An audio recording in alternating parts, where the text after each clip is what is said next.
Alright, we are live. Unfortunately. Anyway, today we'll be going through Pokemon Red with Abra. And you may be wondering, why the hell did you do this? Well, I planned all these runs in December of 2024. And for some reason I thought it'd be funny to pair Alakazam and Abra. Do one of the best, followed by one of the worst. Hello, Smash Math and Dominic. Sub-hour or I riot. Okay, this thing's not getting sub-hour in red and blue. That's ridiculous. I hope you're trolling. Remember, this ain't yellow version with Brock, where Brock's levels are lower and the Geodude does not have Defense Curl. The Geodude has Defense Curl, and the Onix is more likely to go for Bide, which is bad. In fact, Axew didn't even make notes, which I don't blame him for. Because once we get into Mount Moon and get Mega Punch, and then eventually Psychic, like Mega Punch, Seismic Toss, once we get those, then the run starts going. And once we get Psychic, we're just going to destroy everything. Unfortunately, though, other than Psychic, this thing doesn't really get much else. I mean, Alakazam's final moveset was Body Slam, Psychic, Reflect, and Recover. Abra's not going to get Recover, because it doesn't learn that move. I could get the TM for Reflect, and I could get Body Slam too. But honestly, I think with how bad Abra's attack is, it might honestly be better to go Seismic Toss. Because at least Alakazam had like, what, 55 attack or so? So base 50 attack. It had more attack than an Onix. At least 50 attack. It can do somewhat okay with Body Slam, but I think Abra needs to go for Seismic Toss the whole game. I don't think the chance of getting Paralysis is going to be worth way less damage. We have not done Mega Alakazam, no. Not in Crystal, and I don't think in Fire Red either. Abra's going to be a struggle. Seriously? Good one. Anyway, I'm not going to go into this blind. I only found 2 people that I know who've actually done runs of Abra in Red and Blue. There was like a 10-part series from this one guy 10 years ago, but I'm not watching that. Yeah, this thing can learn Seismic Toss. But anyway, Andrew Davis, he used to do solo runs in Red and Blue and Crystal. Not really anymore, but it'll be a good idea to watch. His stats are random, though. He doesn't do perfect stats. It's kind of like a J-Rose style. And obviously here is the J-Rose video from freaking 5 years ago. We're only going to look at the Brock splits. So, honestly, let's take a look.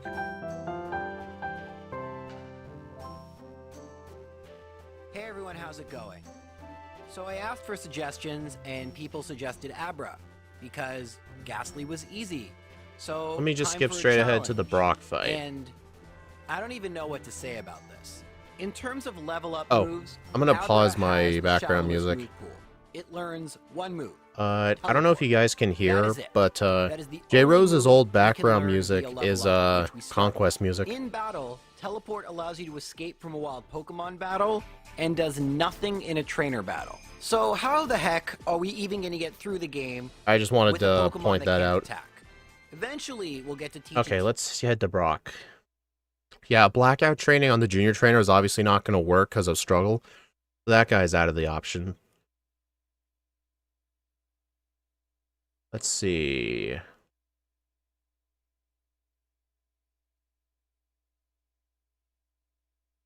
Alright, he just keeps trying at like level 26, and that seems to be failing. Let's see what it looks like at level 20. In addition, while it's taking more and more experience points to level up, you've already started to run out of potions, and that means we have to heal at the Pokemon Center, and every time we run low on HP, we have to go to the grass, find 20 more Pokemon, rinse and repeat. And okay, yeah, level 20 is definitely not the answer. So even with a perfect Abra, that's not the answer. Even starting to hurt my finger.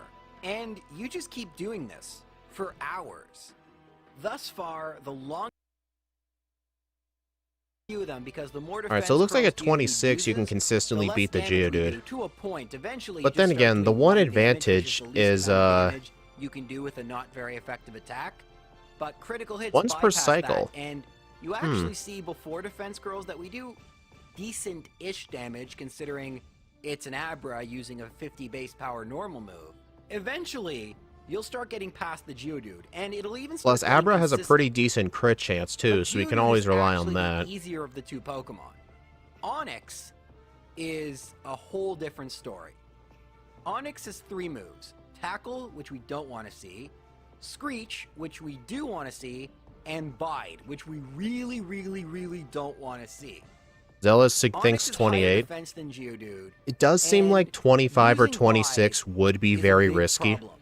But before we can even deal with any of that, Because I think should you would realize that need if you don't tons have of 18 HP I going think you would into need the a Onix bunch fight, of crits to it's make 25 actually work. mathematically impossible for you to win because recoil is equal to Well, you half definitely want to black out damage with a train. You'd minimum only of do it once 1. per cycle. Yeah, So like even if you maybe dealt after I all 36, and yes, maybe this Onix after I has use up 36 all my HP, even potions, if you got a struggle 1 training in the KO, wild, I'll end half it of all that off is 18 by HP, so you going need to at the least junior trainer. 19. And even that isn't going Like to be with good 15 enough, HP not nearly left, good enough.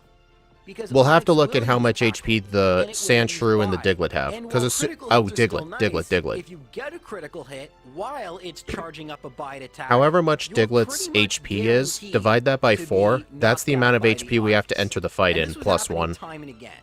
If Onix didn't have Bide, this fight would be a whole lot easier. But with Bide, Shadow, thanks for being a member it's for just 6 so months. luck-based. Oh, it's your birthday. And Happy this is why birthday. people don't like itemless runs. This is why you don't do an Abra itemless run. Divided by Because there's 2, no right. strategy to use It's here. half in Gen There are 1. no Thanks for geodes reminding to me. get. It's not a quarter. There are no So items half that of can help us out. Diglett's HP plus It's 1. actually a big problem with the beginning of lots of Pokemon games, not just Alright, Generation so 1. how much but at least HP in later does games, there are Ditto held or items, Diglett have? maybe a more diverse move pool we can use, but there is nothing. You just simply have to go back into the grass, keep gaining levels. It takes longer and longer, and I hope think this was back before get J-Rose played on 4 times speed. Eventually I did. Because the rules And weren't there's really no real formalized back strategy then. here.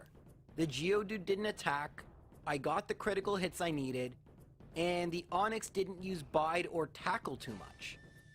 Think about it, I want Screech, but Screech is a double-edged sword because while it's not an attack, if it hits me with a Tackle after a Screech, it deals way more Then damage. again, I gotta remember, this Now, a Abra, couple who knows, times, this I Abra was might very have close 4 to attack knocking out DBs the for all I Onix, know. even at lower levels, so I knew it was possible.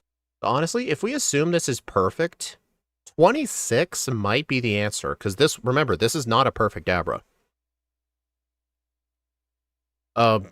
Blacking out to the Geodude would just take so long, dude. That would be interesting, though. Plus, the good thing is, if we go into the junior trainer fight with exactly enough HP to where we'll get to the Sandshrew with 1 HP left, we don't have to worry about stalling. We could do that training as long as we need to. It's going to be annoying, though, having to spam out the teleports every time. But I think I'll only start doing that once I've used up all the potions. Actually, Red or Smash, what do you think is more efficient? Using teleport against 20 wild Pokemon, then immediately going to Diglett? Or get rid of your teleport PP and train in the wild first? 'Cause I think wild first. Because I think the junior trainer blackout should only be if we've done everything else first. Because otherwise, we got to use up the 20 power points, then go to the junior trainer. Oh yeah, yeah, I think so. Train the wild first. Okay, yeah, he did 27. I'm still leaning towards level 25, because, like I said, that was not a perfect Abra. Take a look at Andrew. Pokemon Red using only 1 Ammonite was mathed up. However, this Oh week yeah, is gonna I be wouldn't really use special. a potion It's until it my heals exactly 100th 20. Pokemon challenge video, and I'm gonna try to beat Pokemon Red using only 1 Abra.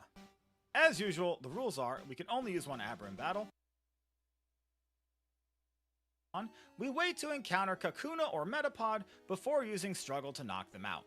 Since they can't attack us and only use Harden, this gives the biggest ratio of experience to damage taken. And that's all fine and well, but the bigger issue here is that we need to minimize the number of times we heal at a Pokemon Center, because doing so will restore teleports beepy, meaning we have to start the whole process over again. That's the Ledger main issue here. And I also have to be careful to try to gain as much experience as possible before using a potion to restore HP. Since we have very limited money to buy potions, we I cannot was thinking of waste a trying to single win point. and taking the EXP share And if I'm you not gonna lose, show but you all the grinding. you know what? I mean, Yeah, unless you you're want this to essentially be just like one of those suggesting 10-hour doing the lo-fi Chansey and chill strat. videos. Wouldn't be all that exciting. All right, let's just move on to Brock for now. So I now don't you know, see me, though. Now you don't. Okay, so I did this I don't method to know, level though. up for a while, and at level 15, I decided to just try the Brock battle and see Because how it goes. stat XP I don't in the expect you to earlier know, levels but I need a barely break from matter at grinding, all. and this seems like a fun And that way would to just feel take bad so about much myself. time, and I We're want still to get fighting the Mega struggle, Punch but as fast unlike as the possible. Kakuna and Metapod, So I think whatever most level I Brock's decide, I'm Pokemon just can going to grind actually it out fight till I back, win. So that's not good. And we hits and some really lucky move selections from Onyx, this battle should be possible this level. I also figure I'd rather spend time resetting this battle than beating up bugs. So Okay, yeah, this is level how we're 30 doing is definitely things. way too high After for an hour sure. of trying this battle level 30, I finally It has 24 HP. Okay, so we would want to go into the fight at 13 HP. Because 24 damage divided that by 2 is 12. And obviously we're not rounding down, so 12. So we'd have to enter Diglett at 13 HP. Okay. So yeah, just train in the wild. And then once you get to... If we get to 12 HP, then we just keep training in the wild. But if we're at like anywhere from like 12, 15, then we'll go to the trainer. Plus 1 turn of scratch damage. Why would we need a turn of scratch damage? We'll be outspeeding the Diglett.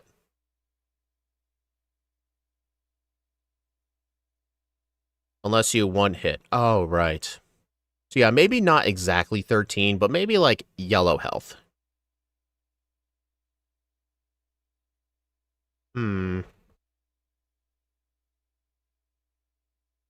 Yeah, it's the same damage rounding whether I'm 25, 26, or 27, but the higher level would equal tiny bit more stat XP. And if I only fight like Metapods and Kakunas in the wild and stuff like... Yeah, I'm not arguing against you, Red. Like, I'm not saying the Diglett training's gonna suck. I'm doing it. I'm just trying to figure out the optimal way of doing it. 20-ish at first? No, level 20 is way too low for Brock. I think 25 would be the absolute bare minimum, but then again, I'm not sure. Like, who knows? This Abra here might have had 13 HP EVs for all I know. Smash Math, no matter what level we need, we're gonna have to rely on a bunch of crits. Even at 22 HP, I'd go Diglett. Yeah, I'm just trying to figure out, like, I don't want to go into the junior trainer at full HP. That's just what I'm trying to say. I don't want to go in at full HP, because that would take more turns for the Sandshrew to kill me. So, like, if I'm at, like, 50 HP, I'll struggle, train on a few Pokemon, my health will go lower, and then once I'm at, like, half health, then I'll do the junior trainer. Because otherwise, the Sandshrew will take too long to kill me. And what if he just spams Sand Attack, and I just never miss struggle? There's always that chance I might somehow win. You know, I'm thinking 26. Yeah, because 27 with an average Abra was barely cutting it close. I think 25 with perfect stats would be really cutting it close, so I think I'll do 26. And then after Brock, as soon as we get to Mount Moon and get Mega Punch, I will immediately get Seismic Toss as well. And I know with Alakazam, I held on to Body Slam for the Psychic types. I'm thinking I hold on to Seismic Toss the whole game, because Abra's attack stat is so low, I don't think the chance of paralysis is worth it. It's just so bad. I think I need to use Seismic Toss, so I'm thinking our final moveset is going to be Psychic, Seismic Toss, Reflect, and potentially Mimic, because this thing cannot learn Recover, like Alakazam could. Yeah, that's what I'm thinking. I'm thinking the fourth move will be Mimic. Not like there's a better move we could use.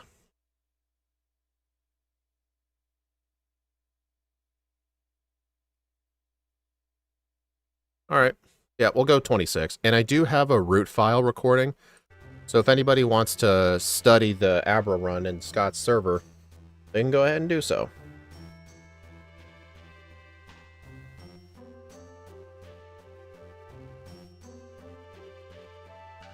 I'll make sure to record a replay file too.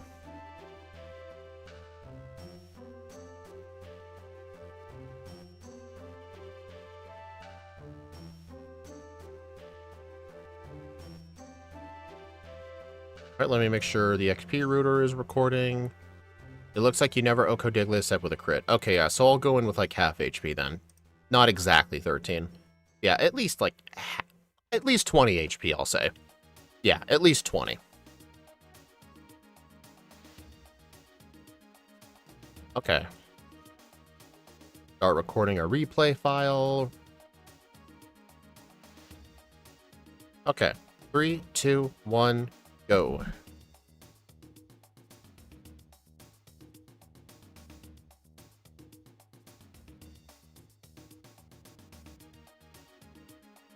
I'm gonna need this.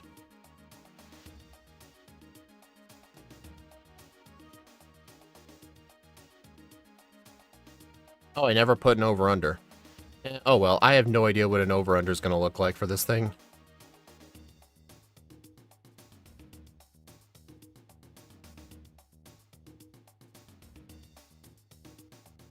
So, do you guys think we'll win?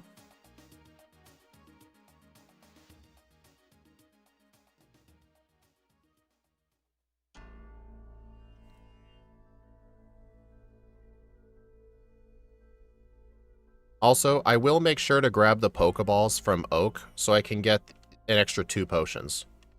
Selling 5 pokeballs for, I think it's 500. Yeah, they're $100 a piece. So you can use it to buy 1 potion. Over under 345. Oh god. Yeah, there will be a chance, like, half through this. Like, if I'm not done with this in the next hour and a half, I will have to pause the run for 10 minutes and pick somebody up. But we'll see when we get there. I mean, I think once we beat Brock, the rest of the run won't be that bad.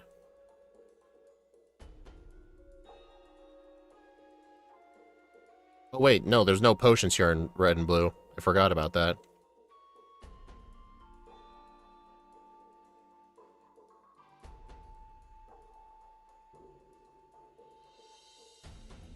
On the one bright side, at least since Abra's going to be outspeeding pretty much almost everything.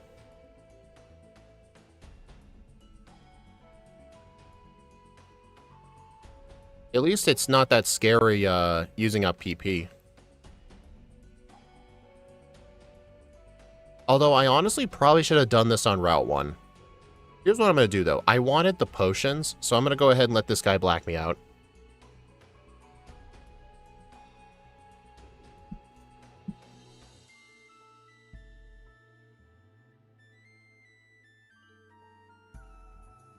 Actually, wait, no, that loses me money. I'm gonna start over. I didn't think that through. Yeah, I know, I just realized that. That I was hoping to save time with that. Whoops. You saw nothing. Alright, cancel recording, enable recording. Okay.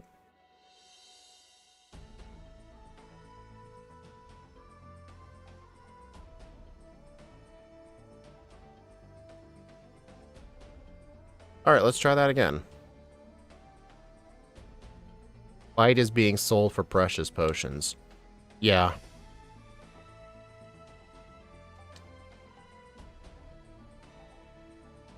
Okay, so I think I should drain the PP on Route 1 first. And then I think as soon as I get Struggle, I'll go only fight Metapods and Kakunas.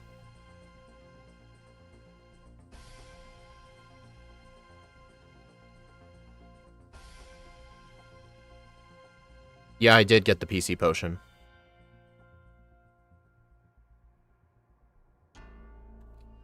Come on, Charmander. Why are you lowering my attack? It's not going to do anything. Yeah, no. Abra's not a good Bide user. In fact, yeah, we're going to be selling Bide for potions. And you know what we're going to do with those potions? Keep using Struggle until we get Mega Punch. Then once we get Mega Punch, I think things will go a lot faster.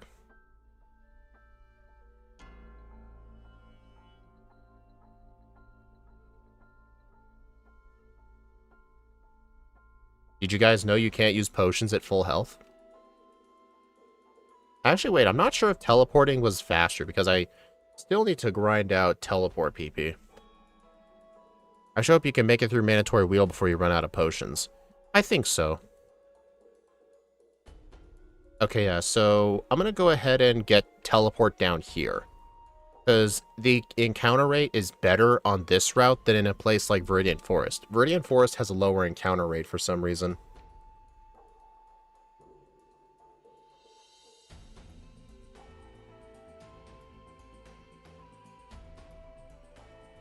Oh, wait a minute.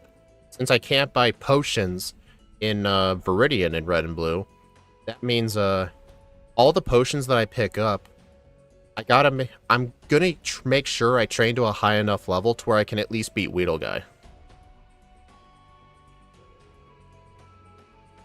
4.5 minutes behind, I'm sure I missed a lot. Not really. No one tell him about the first run.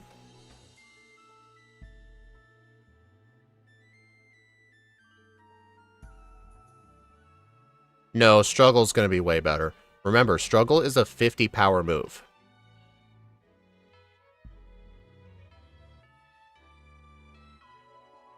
Like, think of it as a slightly stronger Scratch.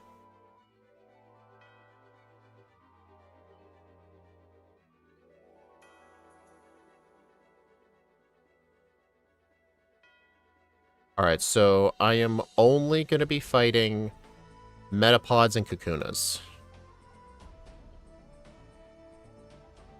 Because I want the most amount of XP possible with the limited potions I have. Because once I run out of potions, I'm going to have to attempt to make it past this guy.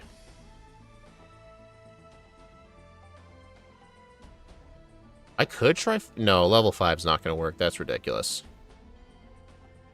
Wait. No. Well, I already started. Well, good start.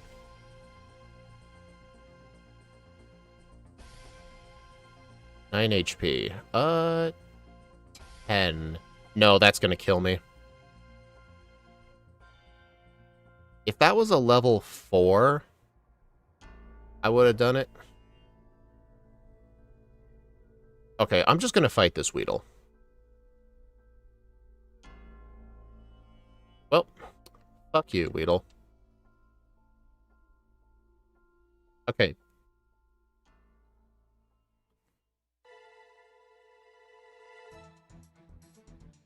Yeah, that was a great start. 11. Yeah, I think the level, let's see. 9.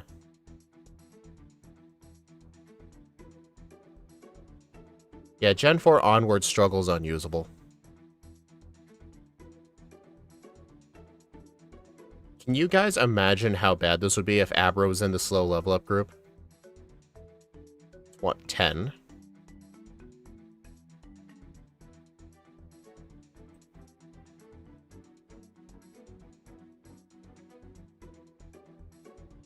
Wow. Alright, 8.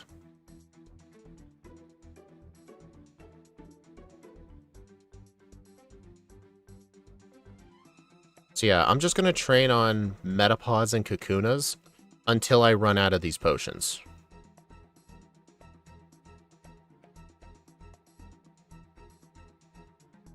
Nine. What I'm doing, if the opponent's HP is an odd number, I'll subtract 1, then divide by 2. 10. Yeah, I'll make it by the Weedle pretty easy.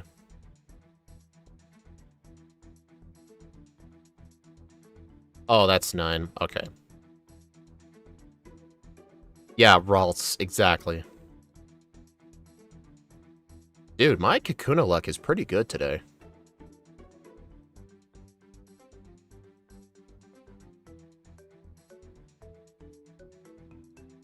Wait, okay, I have 1 potion left, so I'll beat 1 more Kakuna, then I'll fight Weedle Trainer. Oh my god. That's kind of insane. Alright. Now we need to fight this guy.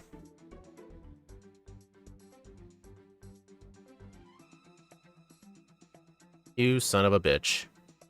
Well, I do have an extra antidote.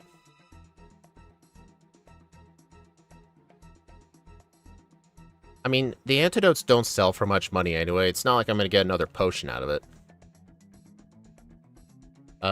No, don't heal yet.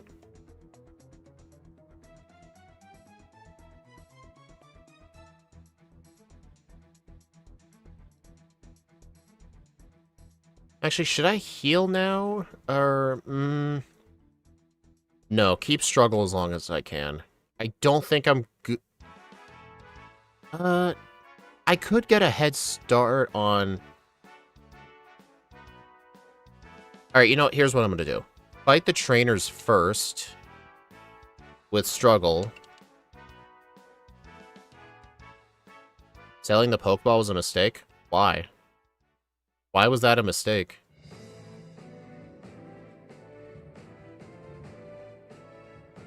If I want... If I want the 5 Pokeballs from Oak to sell for an extra 2 potions, I can't have a Pokeball in my bag.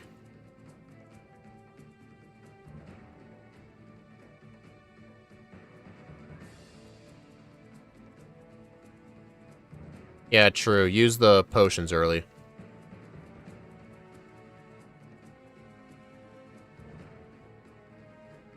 Yeah, this guy might be iffy. Yeah, that's gonna kill me.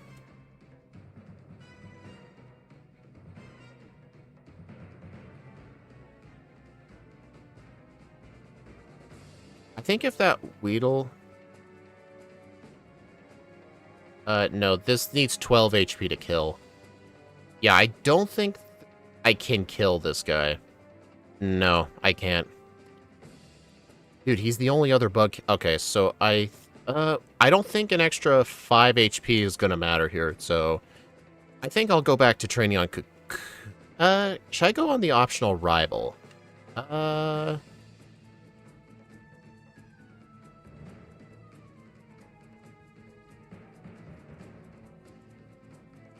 Nah, just be a higher level for the bug catcher first. I think I'll try him at level 13. Also, hello, Axu. 11. That's a lot of HP for a Kakuna.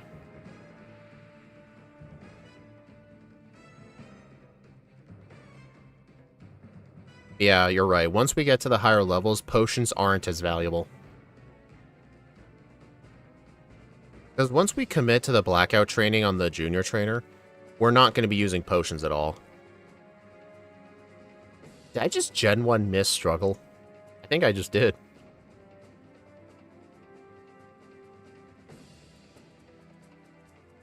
Do you know if MGBA of Zamir has a color option? Or would I have to load it? I'm pretty sure different emulators have different coloring options.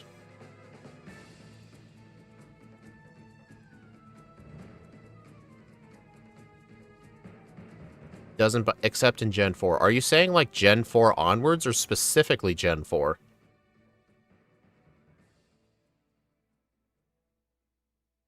Oh my god, a rare Metapod. 11 HP. That's going to be cutting it close. I need to face a Kakuna with 21 HP or lower. If it has 22 HP, I'm going to die. 20. Okay, yeah, I can do this. Oh, 2 left. Must have been some weird rounding thing.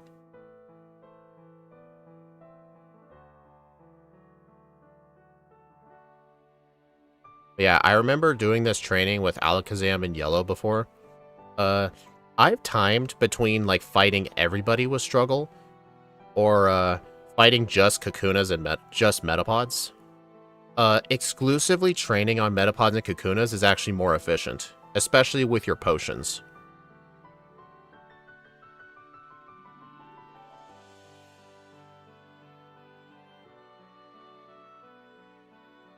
Oh yeah, and, I need to make sure to get the 5 Pokeballs, too. How's the run going? It's fine so far. My god, where are the encounters? I think all the local Metapods realized I was here and ran off.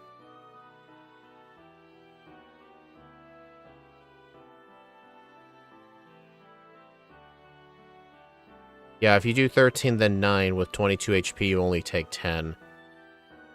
Yeah, I was right. It was a weird rounding thing.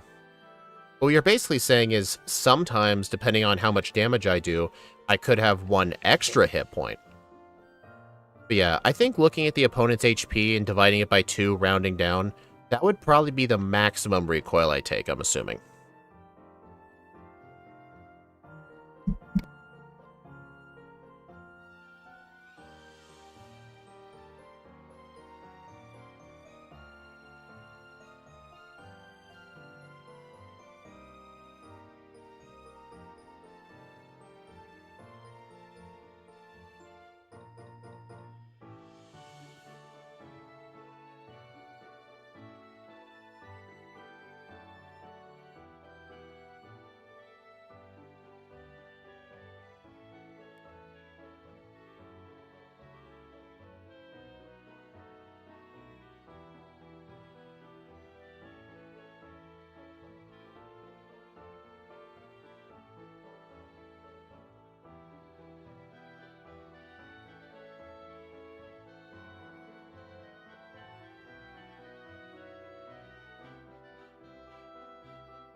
Okay, yeah, so I understand. What you're saying is, like, if you do 1 damage, you'd get 1 HP and recoil. But if you do 2 damage with struggle, it's 1 HP recoil. If you do 3 damage, it's 1 HP recoil. But 4 damage is when you take 2 in recoil. So yeah, you all... Oops. But yeah, when... Okay, yeah, go get the balls now. So basically, you always want to do at least 4 damage, right? To be optimal. 3 or 4 would be the most optimal. Technically, 3 is the most optimal because that's the least amount of HP per struggle. Wait, you have to beat the rival. Yeah, right. Forgot, you gotta beat the rival first. Oh, you're right, Red. I was thinking, wait, no, I can't use teleport. I'm out of PP. I'm like, oh, right. OMG, restart run. Shut up.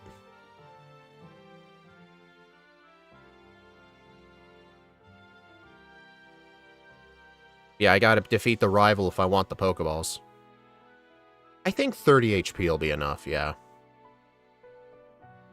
Alright, I'll remember to teleport this time. Yeah, 3 is optimal. Honestly, yeah, like 3, 5... How much HP did that do? That Pidgey had to have crit me. Hey Zealous, did you decide on a Brock target level? Yes, I've decided level 26. J-Rose was level 27, but that was with a non-perfect Abra. And part of me was thinking 25 was really risky, even with perfect stats. So I've decided on 26. Right now, I'm attempting to beat the rival here. It's doable.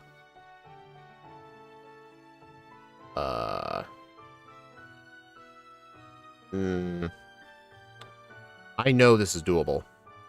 The reason I want to beat the rival here is so I can get 5 Pokeballs and sell them for an extra 2 potions. So I can train on Kakunas just a bit longer before I do Diglett training. Shut up, Zealous. That's not how math works. 13 is not halfway to 26 when it comes to levels. Halfway to 26 would be like 21.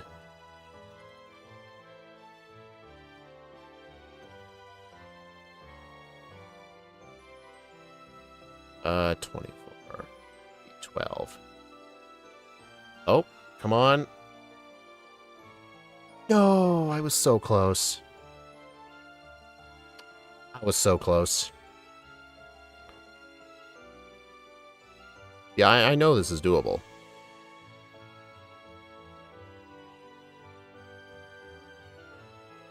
Zealous. Dude, I hope you're joking, right? 13 is not halfway to 26.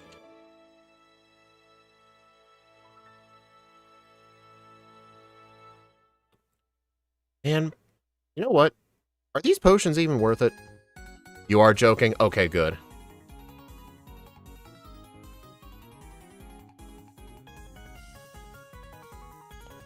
My god, I hate Gen 1 Sand Attack.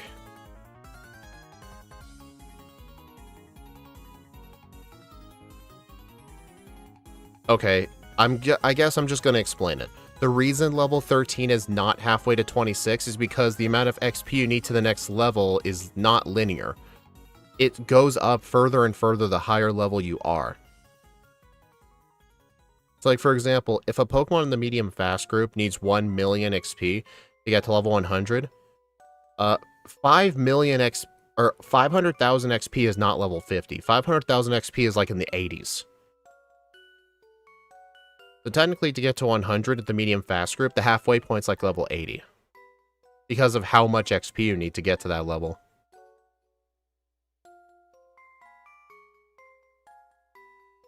That's it.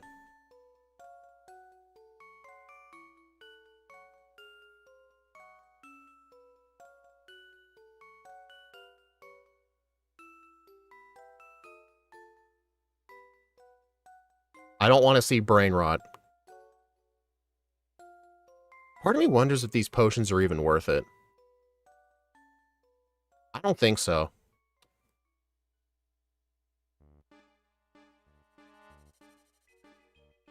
But then again, who knows if I can even beat the Ditlet consistently. They are worth, but not at this level. Yeah, but I'm out of potions. And out of money. I was close that one time.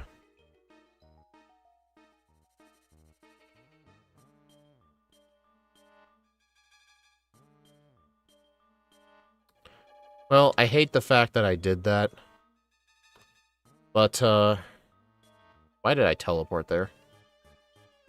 I hate the fact I wasted all that time, but at the same time, this is Abra we're talking about. I don't have high expectations.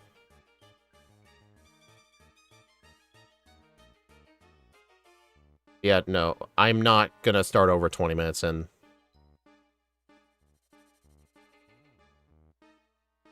Dude, it just sucks. I was so close that one time. The Charmander used 3 growls in a row, and I needed one more struggle. But I couldn't get it. I just could not get that one struggle. Actually, wait, in order to properly do blackout training, I need to heal. You know what? No, I'll just accept the warp back to... Wait, yeah, I've spent all my money.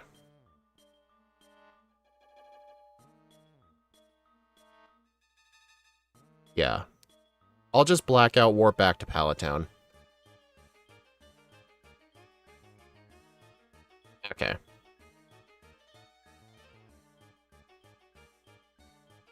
Now I'll set my heal to pewter.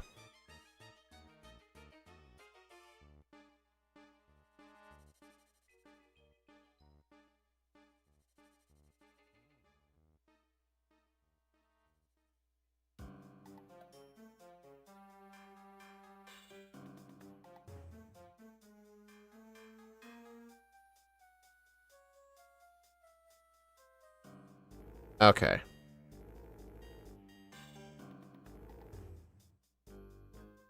Dude, you know what?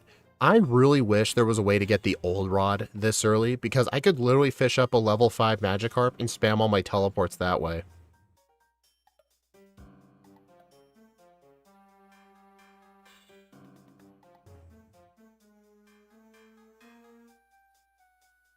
Yeah, basically every time we drain all 20 PP of teleport, we're gonna blackout train to the junior trainer.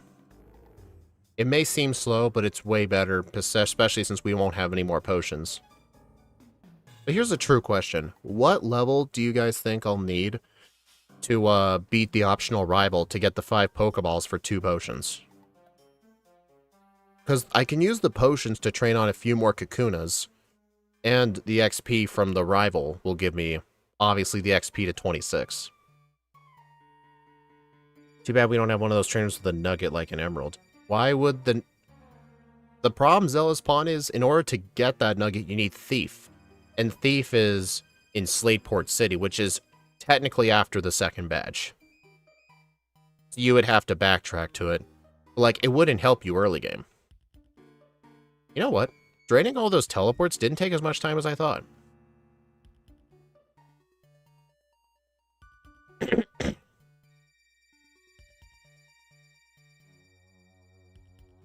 Wait until 20 or 18. Okay.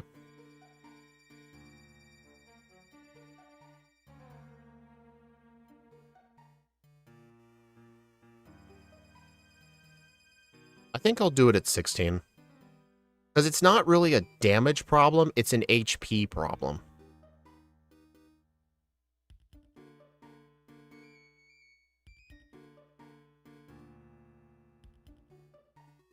Well, Zealous Pawn, I was talking specifically, like, the amount of time it took to drain the PP. It didn't take as much time as I thought.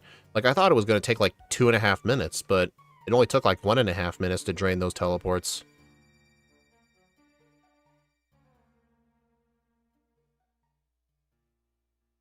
You guys think we'll find a shiny? Abra and Ditto are Chads with math, right? Or better yet, I know in Ruby, Sapphire, and Emerald, there's a fisherman with 3 Magikarp. You can actually just, reduce all of your PP on the Magikarp trainer. Well, then again, you'll end up killing him with Struggle, so it'd be like a one-time thing.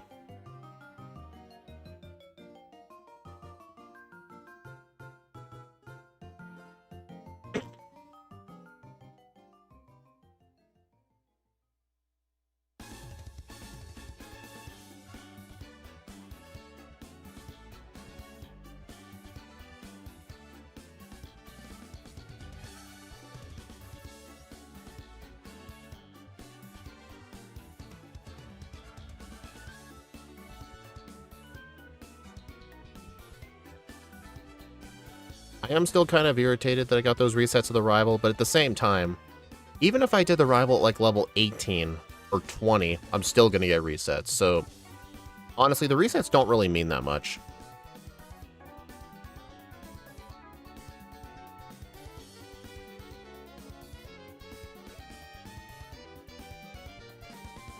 I miss fishing in the newer games. Yeah, fishing slowly started to go away in Gen 7. And then Gen 8, and then Gen 9, there's just no fishing.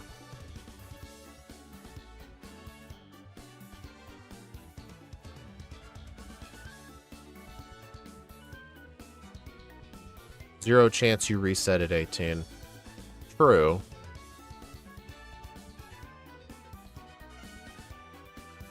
Well, then again, I highly doubt level 18 Struggle is going to one-shot the Pidgey. Like, I might get hit with Sand Attack.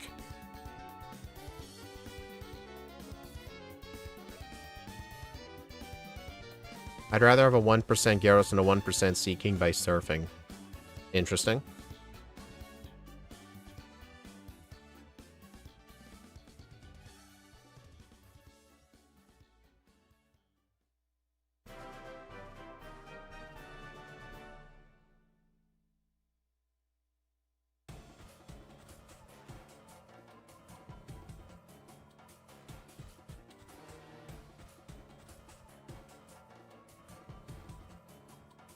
This is pretty efficient.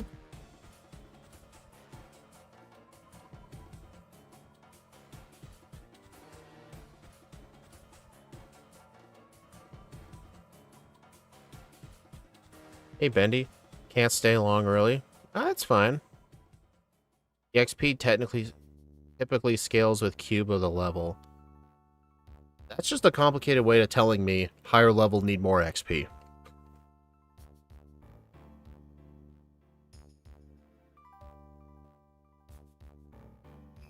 Oh, speaking of math, I want you to answer this math riddle for me, guys. I have 9 pennies and 9 dimes. How many coins do I have?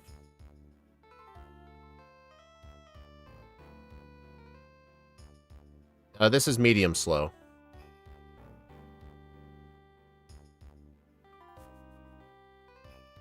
Annie, that's just...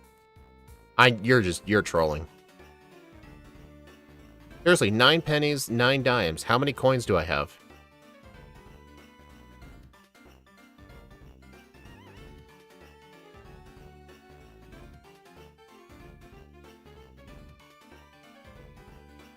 $18. Yep, 18's correct. I was waiting for somebody to say 99 cents.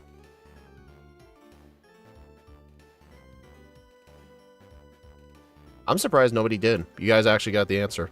Yeah, it's 18 coins. Red, why'd you say 0?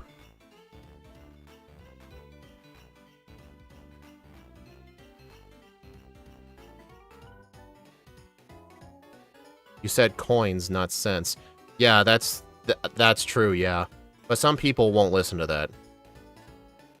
Like, when people think, like, 9 pennies and 9 dimes, they think, oh, that's 99 cents. 9 outdated currency? True. I mean, it's still legal tender.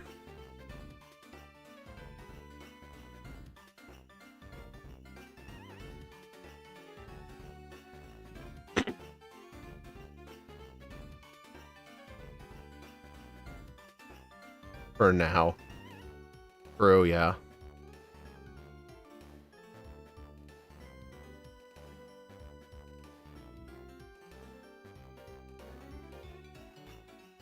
Yeah, that was the riddle. Some people won't pay attention to the word coins, and then people will exchange that with the word cents. Or when people think 9 pennies, 9 dimes, they think 99 cents.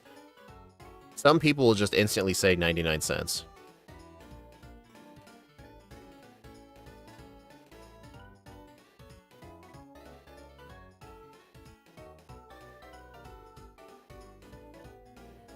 You can fit at least 1 wild Pokemon? True, actually. You know what? Yeah, that'll be more efficient. 1 Kakuna or Metapod.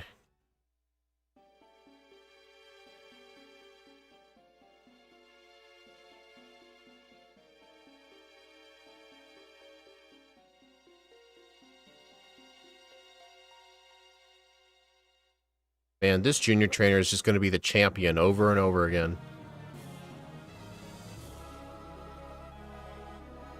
Oh, you know the good thing? Plus, fighting a wild Pokemon puts me at lower HP, so the Sandshrew can kill me faster.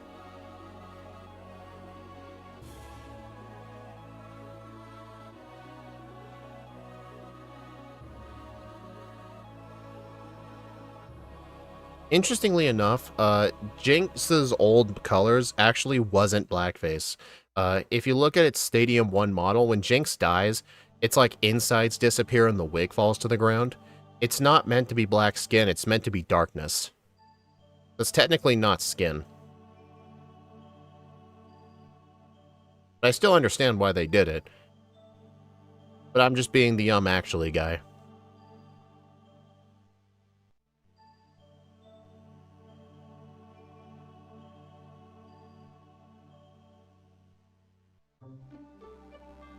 Hey, who was it that said we'd get sub-hour Abra?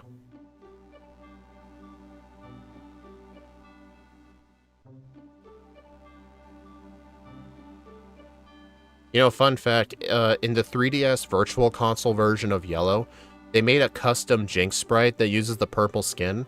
The sprite is actually impossible on the original Game Boy because the sprite uses 5 colors instead of 4, because the sprites have to use 4 colors, black, white, and 2 shades.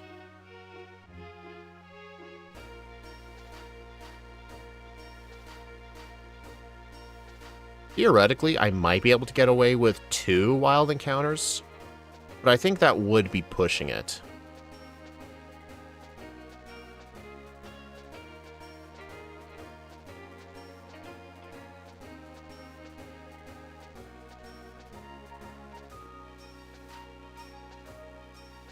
Who said what?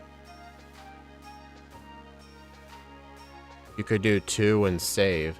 No, I was thinking, like, once I use up all 20 of my teleports, like, I can easily defeat 1 Kakuna and then the Junior Trainer. Maybe if I get to a higher level, too, I could do 2 wild Pokemon, then do the Junior Trainer. But I think doing that at this level is too risky. Because I beat that Diglett with 7 HP to spare. 2 Kakunas and save? I never thought of that. Zealous Pawn? No. You know damn well what the answer is. I would do a second run when you do an optimized run of Voltorb in yellow without using Mimic Double Team. Once you do that run, then I'll do another Abra run.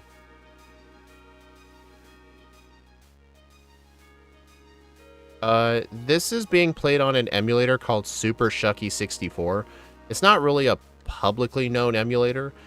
It's specifically made just for a few of us content creators for Gen 1 to do solo runs in. Because it has some like optimized things. And the emulator doesn't output sound either. So it's not really an emulator meant for the average player. Someone needs to do optimized Ditto. I mean, here's the optimized Ditto. Get 3 crits on Lorelei. Technically, at a bare minimum 2, but a third one is super useful.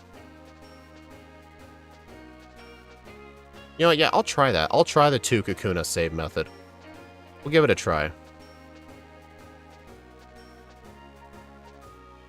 Hey, I'm not ever gonna play Ditto in Gen 1. I've played Ditto in Fire Red, and honestly, I'll just leave it at that. Because technically, out of all the people who have ever attempted to play Ditto in Gen 3, the furthest anyone has ever made it without like using items or save states is literally me. I actually beaten Lance. Actually, I think Tian actually beat Lance without save states or items in battle, but I'm not sure. Yeah, let's try out the save method. Yeah, Ditto's better in Gen... Dude, that's not saying much. That goes from impossible to very slightly probable.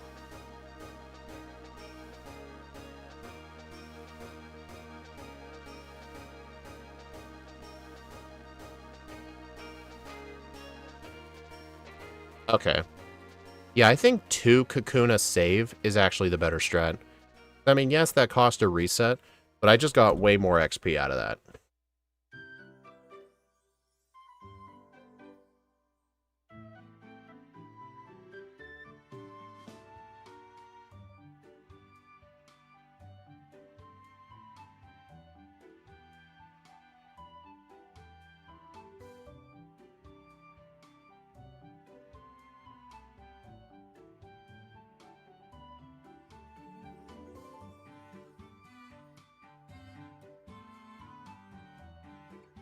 And Abra's back sprite's pretty good.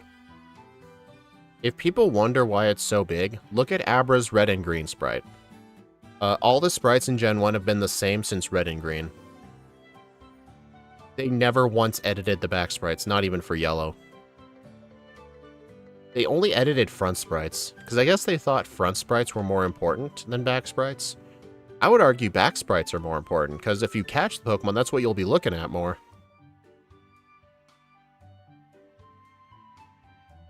Actually, Annie probably...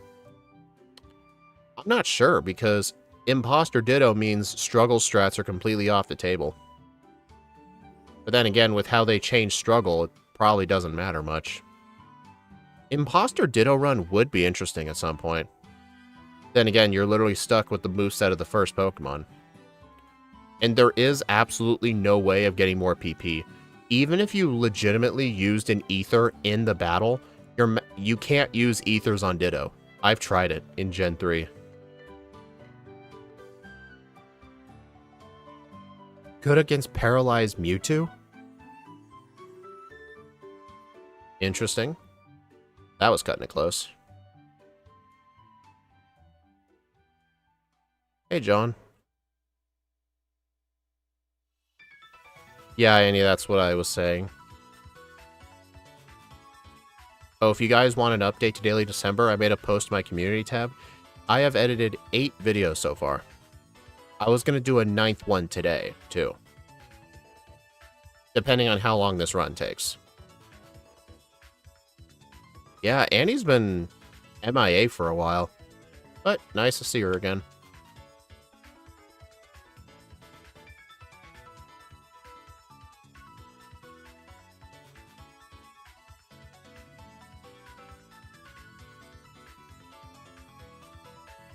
This run's gonna be rough. What do you mean gonna be? It already is. But I will say, though, something that's actually keeping this interesting is the whole spamming out the teleports, fighting 2 Kakunas, and then saving and beating the junior trainer. Because that's actually a very interesting way of maximizing your XP gains. So it's actually pretty interesting. I will say, though, if it was just boring, like struggling on wild Pokemon, then that would be boring. But doing this is actually pretty interesting.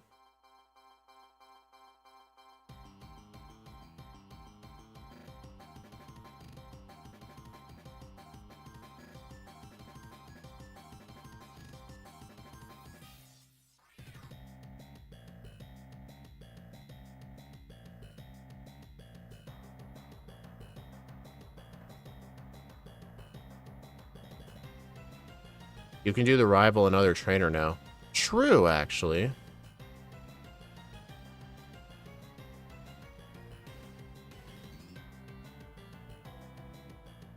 I'm probably not going to do the rival. I'll do this guy first.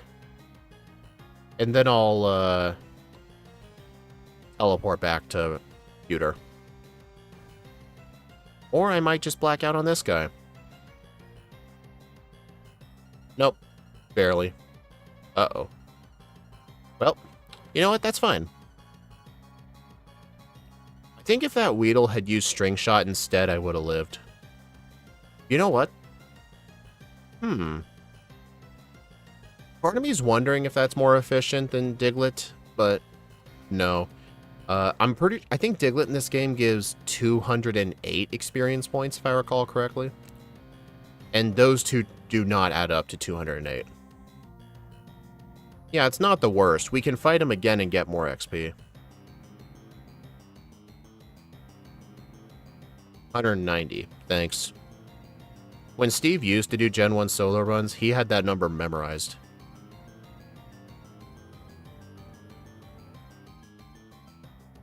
Honestly, I think the asshole rival's just been overused at this point. I don't know. I'm not one of those people that miss the asshole rivals. I feel like that's a thing I would stick to the old games. I'm more of a fan of, like, the rivals who want to build each other up, and they act friends and they're all competitive. It's kind of why Nemona is one of my favorite rivals.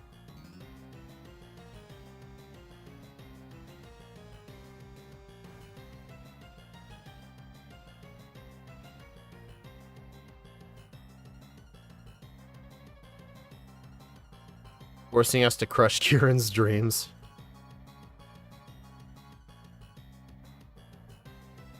Hey, Kakuna.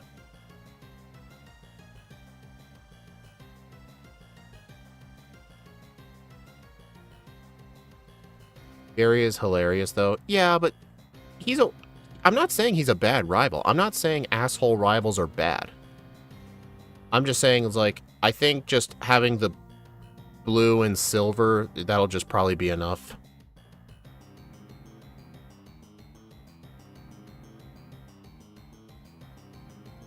I would have beaten that guy if I didn't encounter that Kakuna, but at the same time, if I see a wild Kakuna, I'm not gonna skip it. I'm gonna kill it.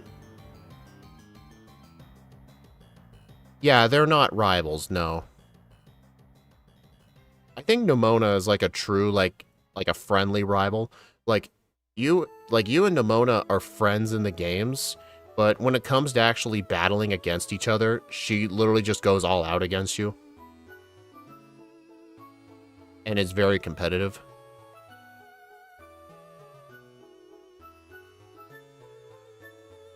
I'm not a fan of Silver as a rival. I don't think Silver even counts as a rival.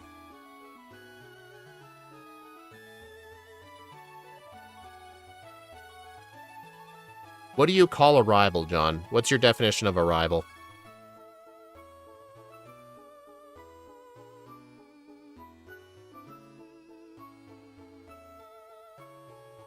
Like, think of, like, rivals in sports.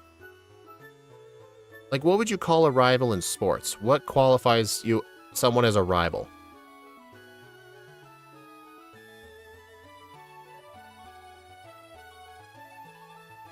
Speed sees a Kakuna in the forest and his eyes turn Zubat red. Right.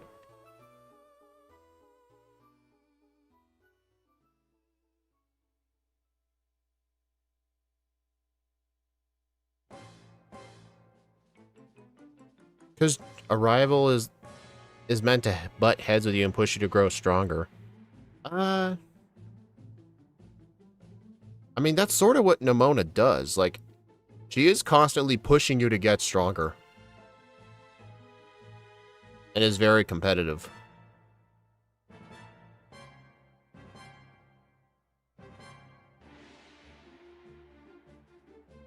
Okay, so now when I get the PP, I will go kill the rival.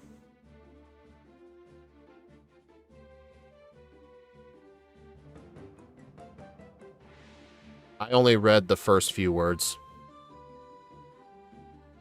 Yeah, the ones in Gen 6 are definitely not rivals, because the whole point is not to, like, make each other get stronger. It's literally just journeying out for fun. Yeah, they're not rivals in that game. I would say Gen 7 How is definitely a rival, because you're both actively trying to do all the island challenges.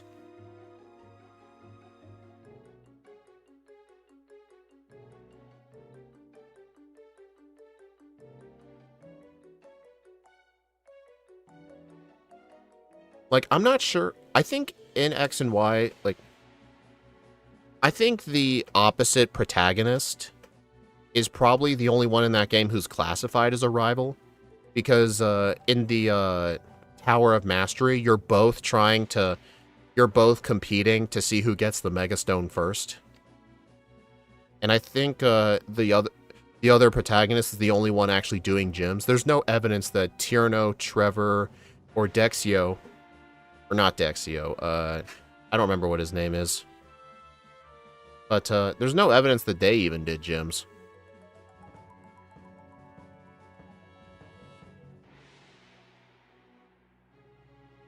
Ooh, Kakuna. Nemona is a mentor, not a rival. You know what? That's actually a good point.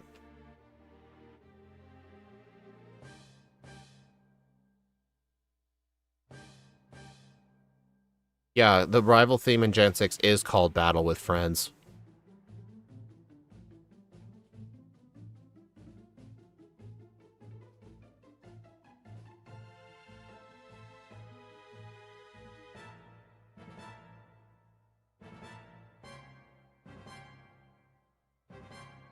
Don't forget to TP back after Oak. Thanks for the reminder.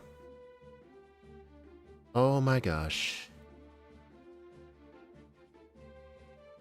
Damn it. Man, even at this level, he's still tough. But then again, it was my idea for fighting a Kakuna. Then again, you can't turn away that kind of XP. Dude, this root file is going to be an absolute mess when I look at it.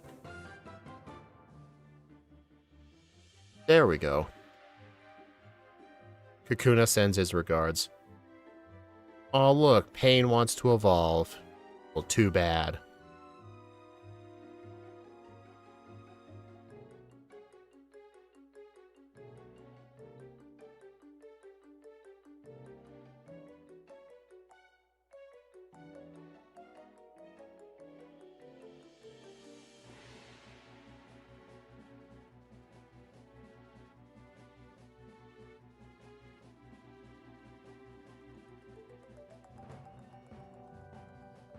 Alright, so I can use one potion.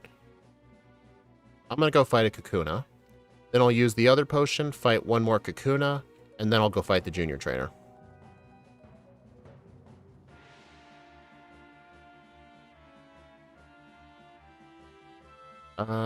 Okay, yeah, one more Kakuna.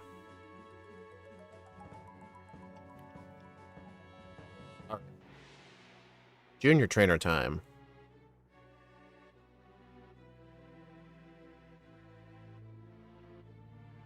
Buy 2 antidotes? Why do I need 2 antidotes?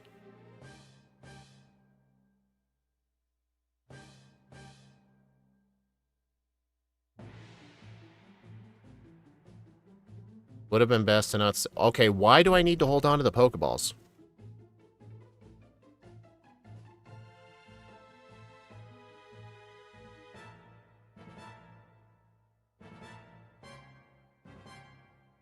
I mean, I would definitely say without any spoilers, the main rival that you have in ZA's definitely more like a rival, but not the perfect one. You have $200 that are going to disappear?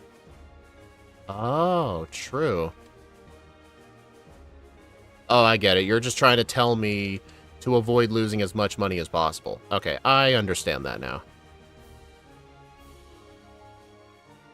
I mean, it's not like the antidote will help. All that did was just mean, like, hey, I'm not going to lose all my money. Yeah, okay, I understand what you were saying.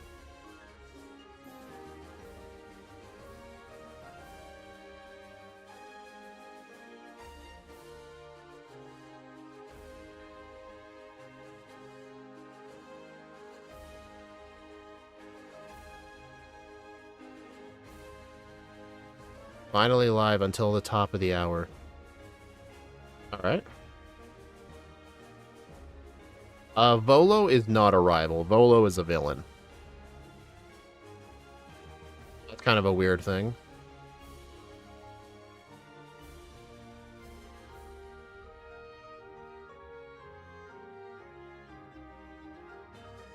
Honestly, I'm sort of wondering, like, what level will it be to where I can actually fight 3 Kakunas?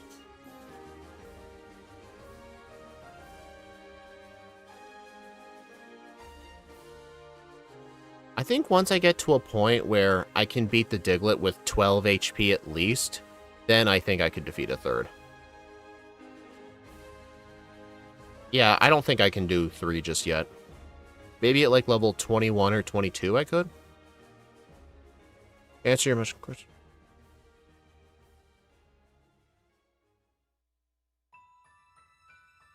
I know this music sounds good. Gen 4 music Sinnoh gym leader theme. Yeah, that's a good theme. True. 2 Kakunas and a weak Weedle. I'll try that next time. You know, part of me really wants to go into Pokebite and freeze the encounter rate at 255 so I get an encounter every single step.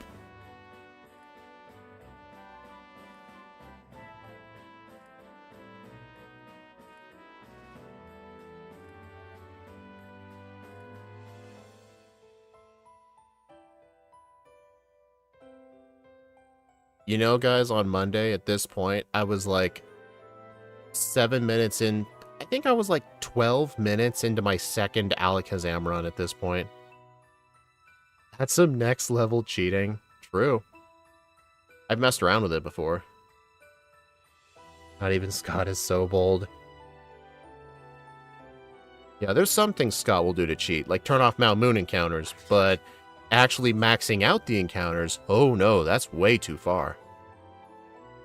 Yeah, I'll try out 2 Kakunas, 1 Weedle.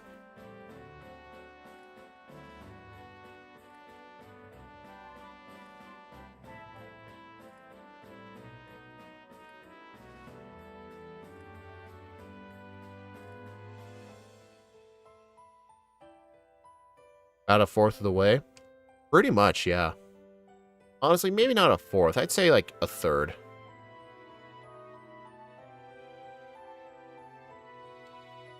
Nice. I can technically beat it with 18 HP. I am gonna have to save, though. Because you need a minimum of 13 HP.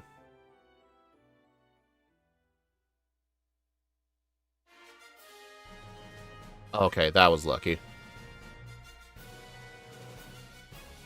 Okay, yeah, 2 Kakunas and 1 Weedle is definitely risky, but then again, I think both of those Kakunas were level 6 Kakunas. I think if one of them was a level 4, I would have had a couple HP points to spare. Or spam cutting the grass.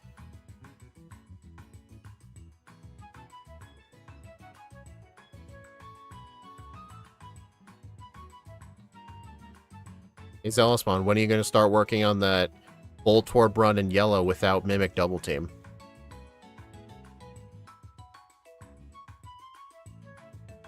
It's okay, Zealospawn. You don't have to consider it cheating. Like, I don't consider it cheating. My only rule was just banning the TM for Double Team, because otherwise everybody gets it, and it wouldn't be interesting.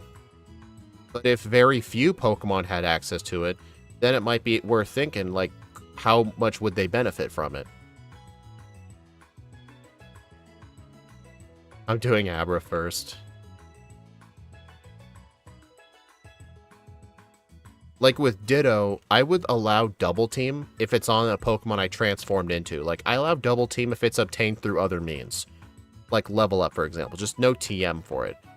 And you want to know an interesting thing? In Generations where you have the move relearner, I actually have that rule literally.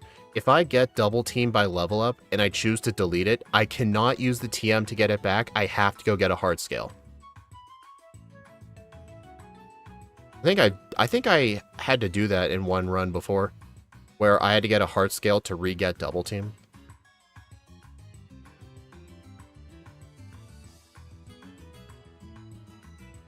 Okay, something weak.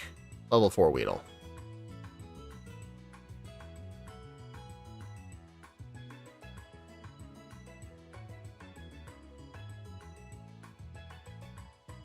Yeah, the TM's OP because everyone could use it. Everyone gives... Yeah, because clearly we're all gatekeeping the concept of solo run challenges, and you have to get approval from us first before you can play. Like, if you think of using the TM for Double Team, I'll break into your house. Like, exactly. Like, we're gatekeeping this. I don't know. 3 Kakuna is very pushing it. I usually take around 10 HP of recoil from a Kakuna, but from a Weedle, I might take like 7 recoil. I don't know, that's really pushing. I think once I get level 22, I can do 3 Kakunas. But at this point, the Diglett might consistently kill me if I were to do the 3 Kakunas.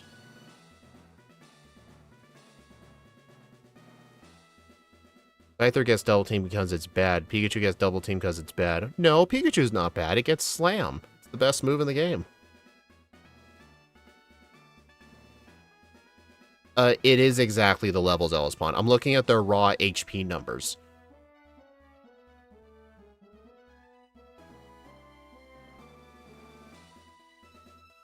Like, a Kakuna will have, like, 20 HP, and the Weedle will have, like, 18 HP. So the Kakuna involves an extra point in HP, and that extra point in HP could matter for the Light Years trainer. Plus, the other thing, when you beat Kakuna twice, depending on how much damage you do with the first struggle, due to some weird rounding, I could end up suffering 1 less HP recoil than before.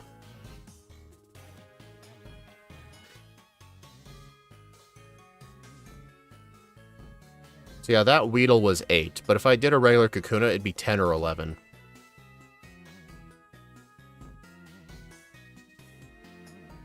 But yeah, I would prefer to be around anywhere from 18 to 20 HP for the Diglett. Because Diglett needs at a bare minimum 13, and Scratch is going to do like 5 damage, I think.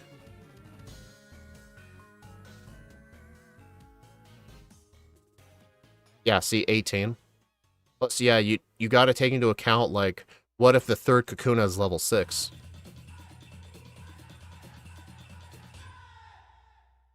What route lets you catch a Steelix? Aw, dude.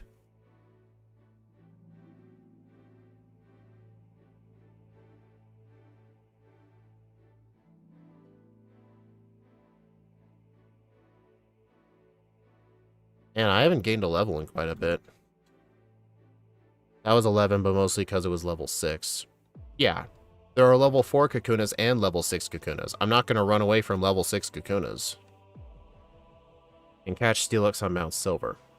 Right. I actually did that as a kid one time. I was actually thinking catch Steelix for Red's Pikachu, because I was struggling with Red so bad.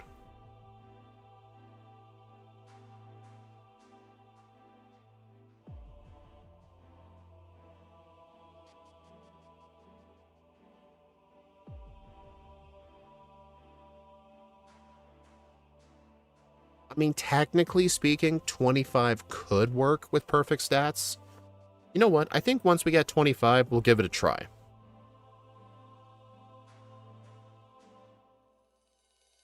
Oh. Can anyone figure out how much HP Brock's Geodude and Brock's Onix have? How much HP and recoil will I take on Geodude and Onix, assuming they never hit me? So, like, just take their HP, divide it by half, rounded down.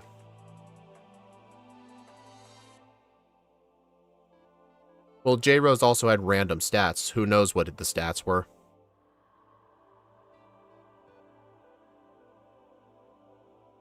Depends if you're doing 3 or 4 damage. I mean, that is true, yes.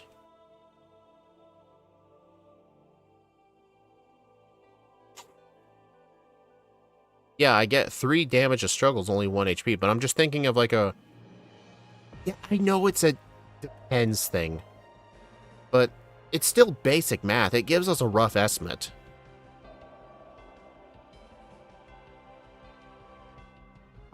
It's still a rough estimate.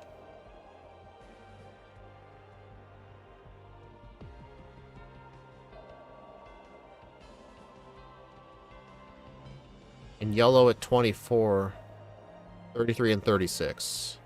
Damn it. So that would be 18 and 16. Yeah, 18 and 16. So 18 plus 16 is 34? Yeah, 34.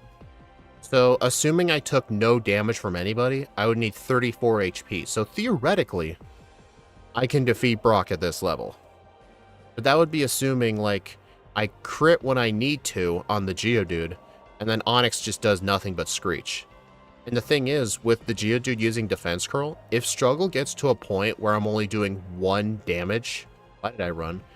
If Struggle only does 1 damage, I'll receive 1 HP of recoil, and that's going to screw me up really bad.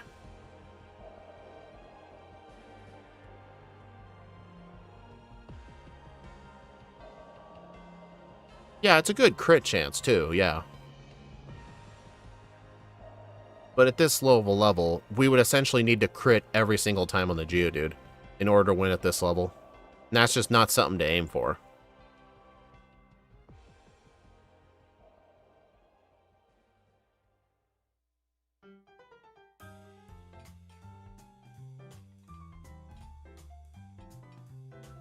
Do you guys think it's worth giving Brock some tries at 23?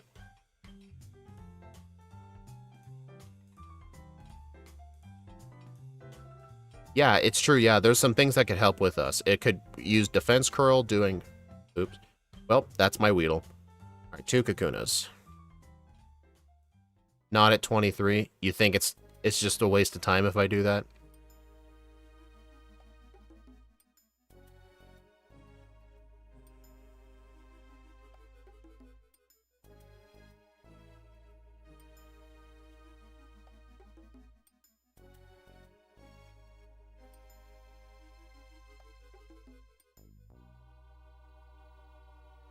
I mean, yeah, but Onix is a monster no matter what we do. 23 was brutal. I went to 24 instead. I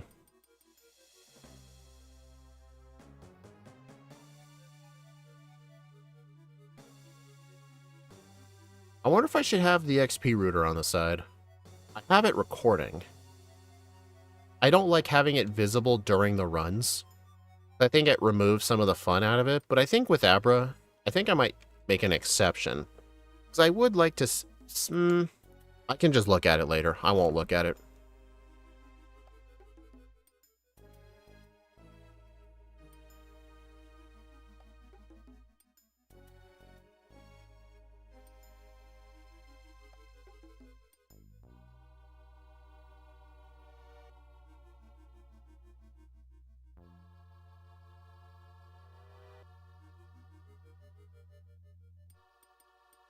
Yeah, Zealous Pawn, make sure when Scott does that Abra... Oh, wait, no, Scott already did Abra.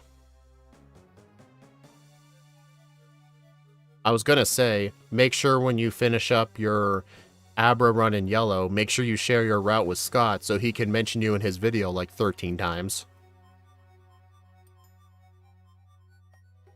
You would think like you both shared that channel with how often he mentions you.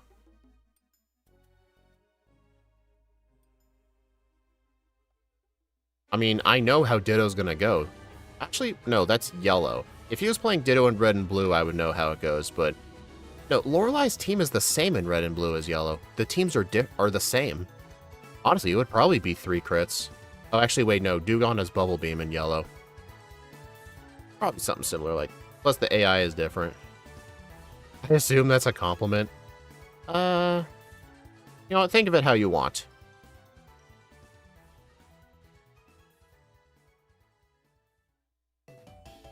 No Growl in yellow. True. Yeah, I think that'll be a lot different, actually. You know, I think at this level, I might be able to... Oh, I can definitely do 3 Kakunas. Because if I enter the Diglett at 20 HP, even with a crit scratch, I can still survive. Okay, that was perfect planning.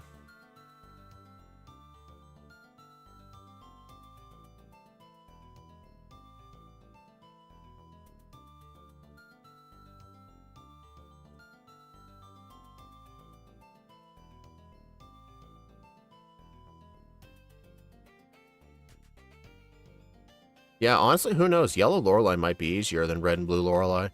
Plus, the AI is different.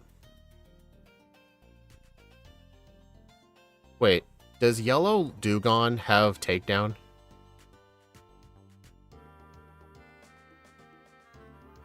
Why am I draining in the forest?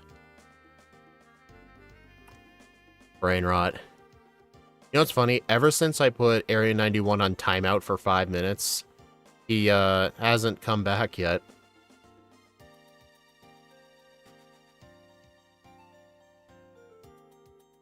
Yeah, Red Riosity, 100% true just because of the Brock split. Brock is way easier in yellow. Like, Gym Leader Matt actually has done Abra in Gen 1 when I went to go look up some videos, but it was only in yellow version, and I can understand why.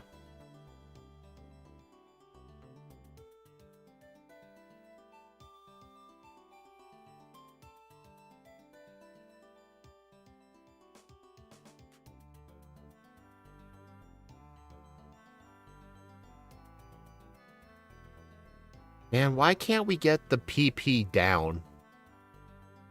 Like, or the PP minus. Or the PP minimum. Or like, we reduced teleport from 20 to 12. No, its full name is Pain. Should I have spelled Pain like P-A-Y-N-E? So it looks like a normal name, but people would have to guess the reference.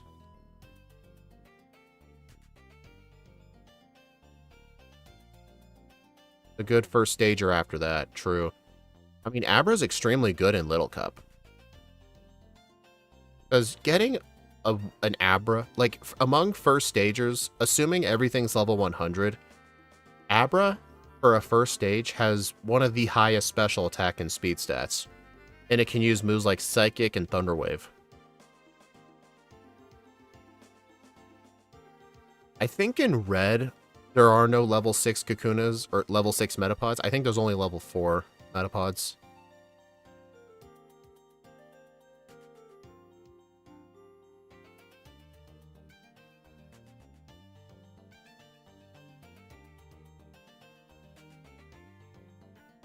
Who recommended you do this? myself back in 2024. I don't know why, but I thought Abra and Alakazam in the same week would have been funny. Then again, these were going to be videos originally, but then I took the last couple of months off from releasing videos so I could work on Daily December. So everything that was going to be a video is a live stream. Remember how I started out at 2 videos a week for this year? Yeah, the 2 videos for this week would have been Alakazam and Abra. Yeah, in the new year, I'm not going to do the 2 videos a week anymore. It ended up making the videos perform worse, honestly. Because your second video just competes with the first one. 1 a week is pretty much the perfect number.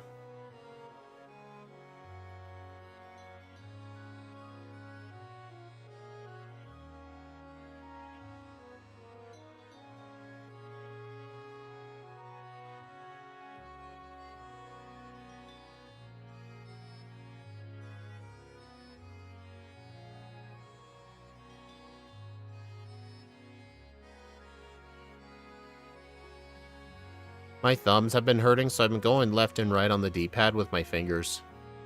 And then you release Kadabra the same week. Shut up.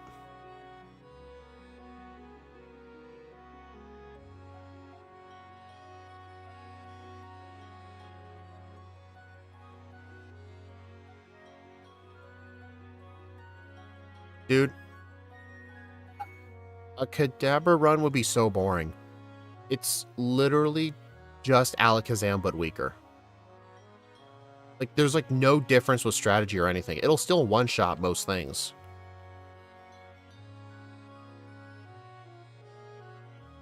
Alright. Beat this one Kakuna. 17 HP. Yeah, I think that, yeah, that's doable. Alright, so if 23 is not going to work at all for Brock, do you guys think I should try 24?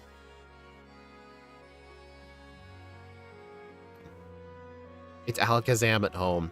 It's the Temu Alakazam.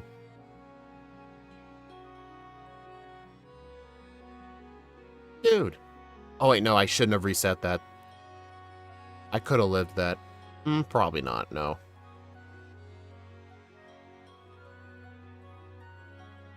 There we go.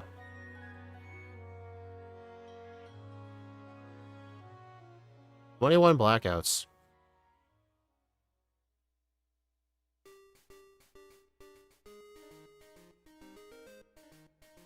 Yeah, I know what osteoporosis is.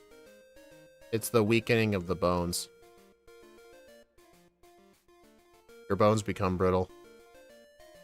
He's like that one guy from SpongeBob who has glass bones and paper skin.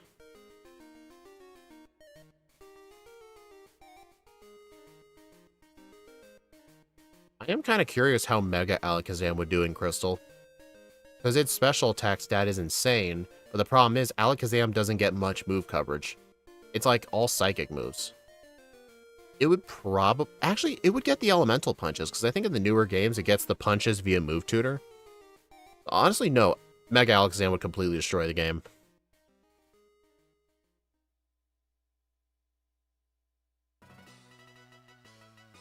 Yeah, if it gets access to the punches, it doesn't matter that we don't have a held item. It would just completely destroy the game.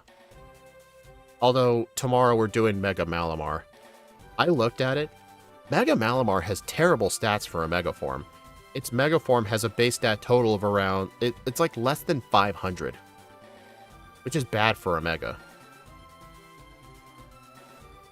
Its best stat was like 125 special attack. I actually also saw a video talking about Mega Pyroar. Mega Pyroar's stats are awful. They didn't make it specialized in any one thing. They literally just added 20 to everything. Like, it gave it like nothing to work with, dude. It's literally just a slightly better Pyroar. It doesn't like gain majorly in anything. Which is so unfortunate. I know a lot of people hate Mega Pyroar, but I actually like it. Because the mane around its neck becomes the Fire Blast symbol. TMs have been replaced by TMs. Actually, the TMs have been replaced by AI.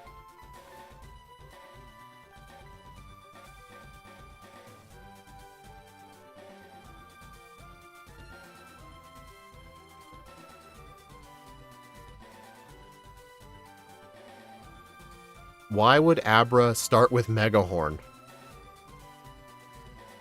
Its highest stat is its special defense. Yeah, but like I've looked at the spread. There are regular final evolved Pokemon that have better stats than Mega Malamar does. Remember, I'm comparing Mega Malamar to other Pokemon.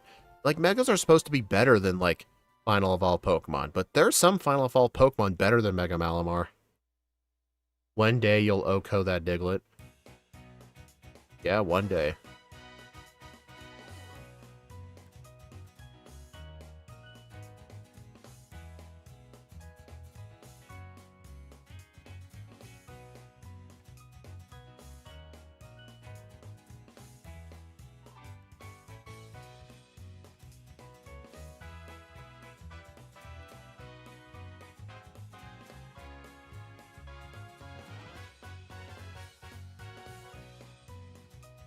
But yeah, do you guys think it's worth trying Brock at 24?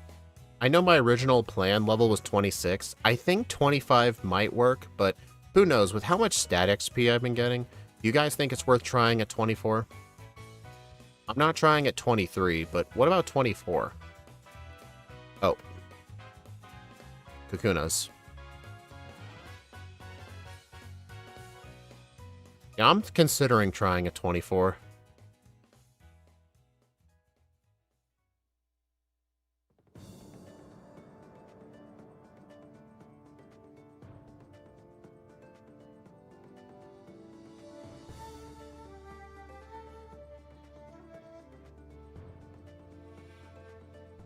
Alright, that'll do. Dude, look at this. My resets, blackouts, and level are all 22. Look at that. Perfectly balanced as all things should be.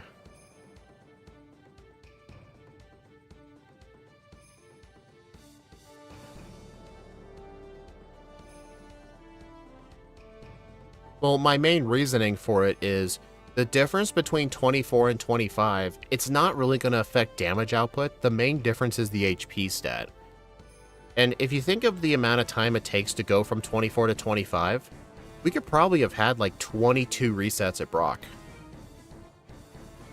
Like, do you think the odds are so much worse at 24 that we have to have 25? Like, are the extra 2 HP points that we're going to get absolutely necessary? Like, it's almost impossible without the 2 extra HP points.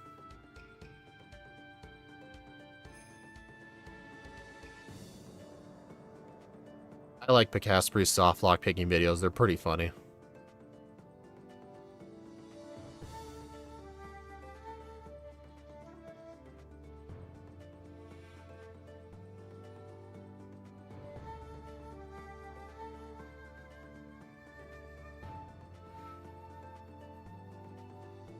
$12, 11 damage multiplier, not counting the attack increase.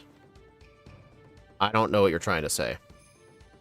Going to be a damage break point more than the HP. Yeah, but like once the Geodude uses 1 defense curl, that all goes out the window. We need crits. Well, if we get it after 22 resets, we're happy. What if it goes up and then you go to 25 anyway? Yeah, these are a bunch of what ifs, but these are the kinds of things you got to think about.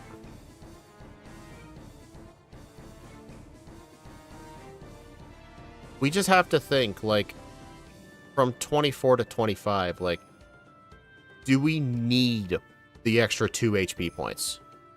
Like, absolutely need it. The 2 HP points.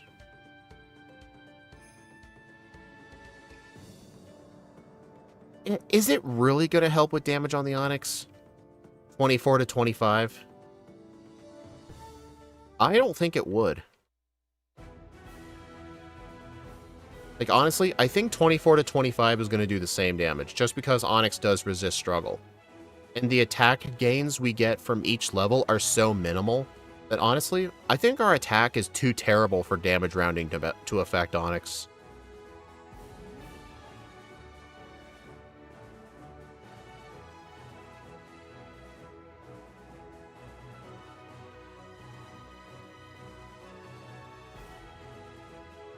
Yeah, that's what I was thinking. If we're going to do the same amount of damage from 24 to 25, the only difference is 2 HP points. Do we need the 2 HP points? if we probably don't need the 2 HP, we could try 24 instead of 25. Just because the amount of time it takes to go from 24 to 25 is going to be like 10 minutes. No, I'm not... Should I try now? You know what? Yeah, let's give it a try. Who knows? I might be underestimating perfect stats. But I gotta remember, even though J-Rose was level 27, he did not have perfect stats. It was completely random. But who knows? His Abra could have had a... At level 27, he had 60 HP. Yeah, his HP EV must not have been that great. You know what? Yeah, let's try it now. At level 24, I tied Brock multiple times when I won exactly with 1 HP remaining. Yeah, but in yellow, the Geodude only spams tackle, though, so you're constantly taking damage for Brock, for his Onix. You're consistently at, like, what, half health? I'll watch the VOD and analyze later. Have fun with that. You aren't doing 3 damage yet with level 24, level 23. So you think I should wait till I get to a point where I'm doing 3 damage to the Onix? I'm gonna get... You know what? I'll just get level 24. That was my plan. Get level 24. Complete the game before I get home. Thanks. You definitely need 3 damage for the Onix.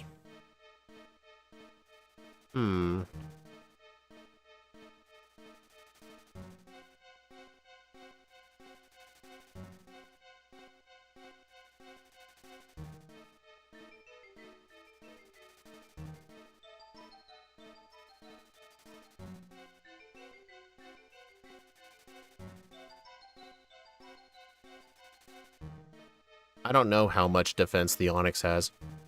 I gave you too many proteins in the route earlier. You are less stat XP than I thought. Maybe it has to do with the fact I've been consistently killing Metapods and Kakunas and Diglets.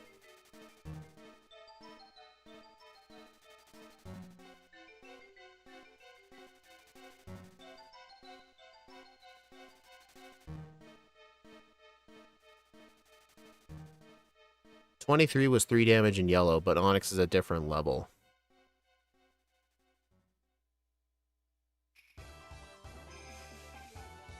You know what's something I could do? I could actually bring up the XP router, which I do have running in the background. I could just maximize it and just look at Brock. I can see what the ranges are on Brock. You know what? Yeah, I'm going to bring it up.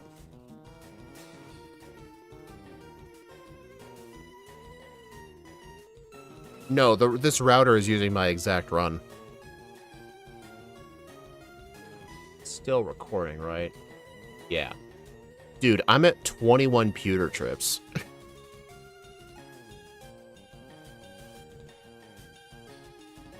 Yeah, I think as soon as I get to 24, I'll save in front of Brock and just look at the ranges.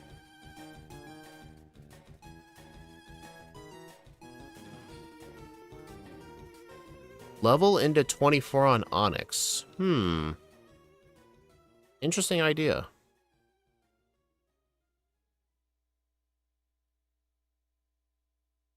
Then again, like...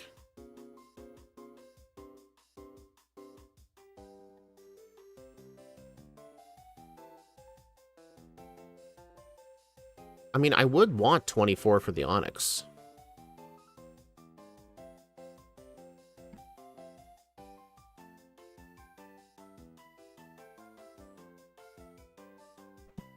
Alright, everyone, I gotta take a slight break. Let me just use up all my teleport PPs really quick.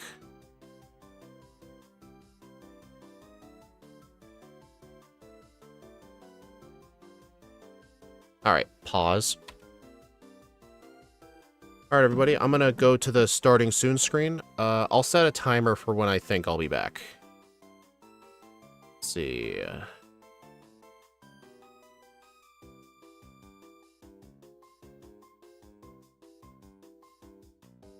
it's gonna be not gonna be a bathroom trip.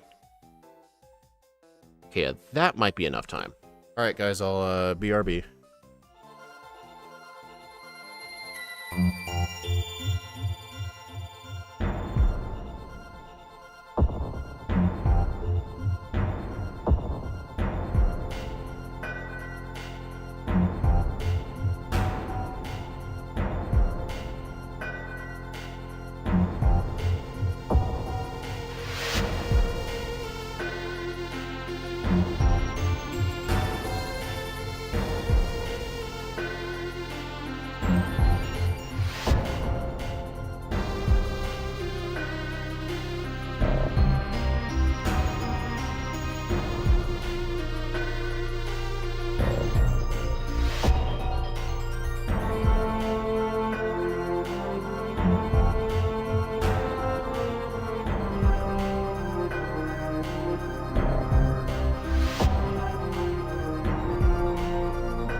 Alright, it took me a few extra minutes, but I am back.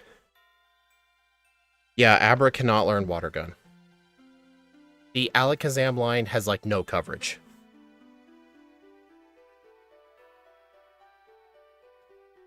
Alright, let me read through the messages.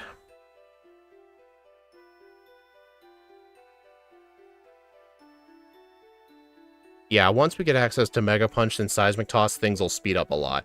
Literally, the Brock Split's gonna be like 80% of the whole run, is just the Brock Split. Okay, let's resume. Oh, weird, it unpaused.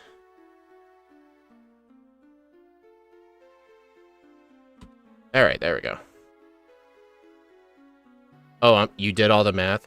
So, I need 26, there's no way around it?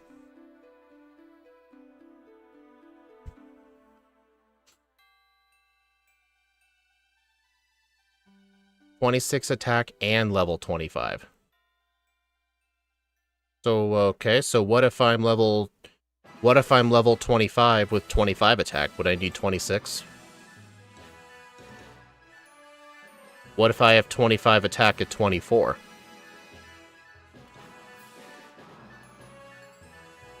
Long P. Zealous Pawn, I wasn't peeing. I had to pick up my brother from work. I said it at the start of stream, I had to pick up somebody. So I was gonna have to take a break. Like, I said this at the start of the stream. You need both of them at a minimum. Okay.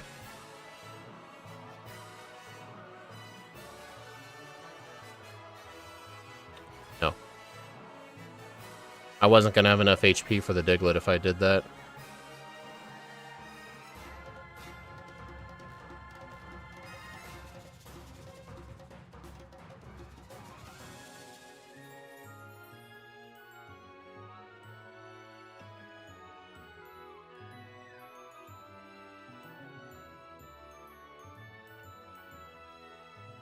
You know what's interesting?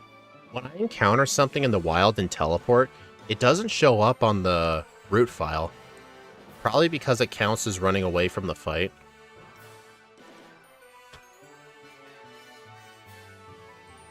Yeah, we don't Oko the Diglett. I can actually look.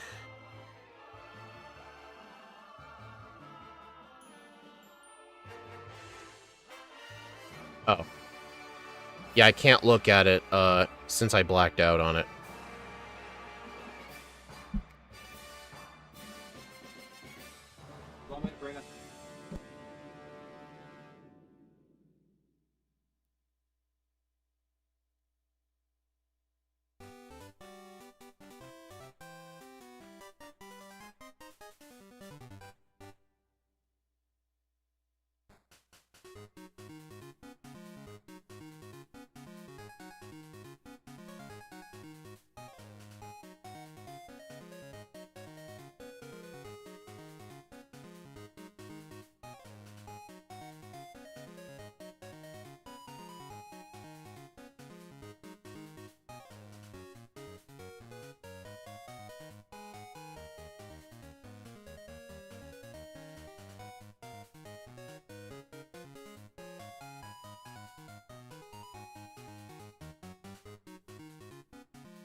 Okay.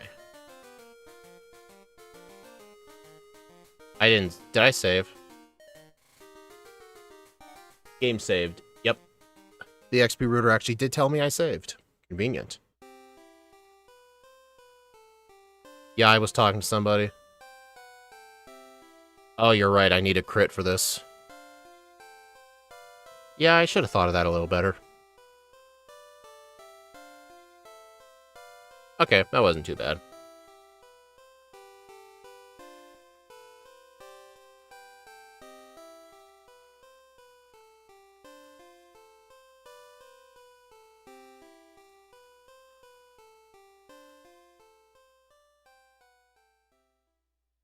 Yeah, what I've been doing with the daily December videos is I was trying to edit one video every Monday through Friday, but today, with how long this run's gonna probably take, I'm gonna not edit a video today, but instead I'll edit one on Sunday instead. That way I can remain on schedule. Oh, it was 100% worth resetting for the crit. Otherwise, I would have wasted all that time.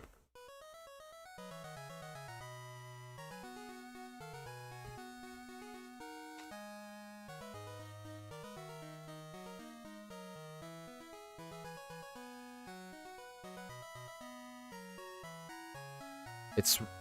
Oh, Spash Math? You're the one who... Or no, it's Red Riosity. Red, could 24 into 25 on the Onyx work? Would that be fine? Because that would save me, like, 200 XP.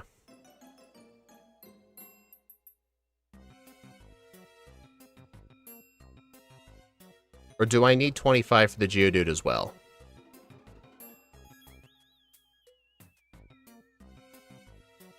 December 13, 25 for the 12 days of Hitmonchan? No. The bonus 13th day of Hitmonchan. Plot twist, it's Hitmonchan in Gen 4. Oh wait, no, now I need the crit again.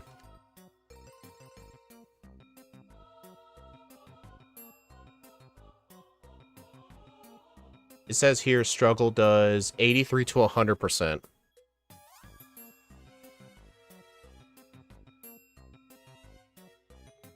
Yeah, legitimately needs a crit. Scratch does 5 to 6 damage.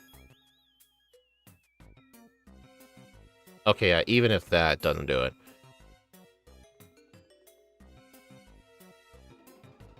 Annie, that's only in yellow version. In red and blue, he does not have ice. He does not have fire punch in red and blue. Crit or the 139 high roll. If that's the number.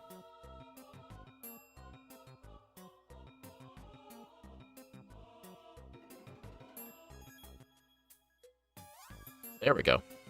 That wasn't that bad. Yeah, Red, I'm not sure if you heard my question earlier, but could I do 24 into 25 for the Onyx instead of being 25 before Brock? Because that would save me like 220 XP. The high roll is always 1 in 39? Okay.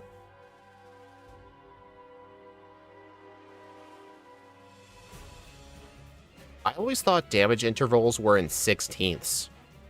Because whenever I'd hear, like, speedrunners or, like, competitive players talk, they always talk about 5 and 16 ranges, 15, 16, 12, 16 ranges. I always thought they were in intervals of 16.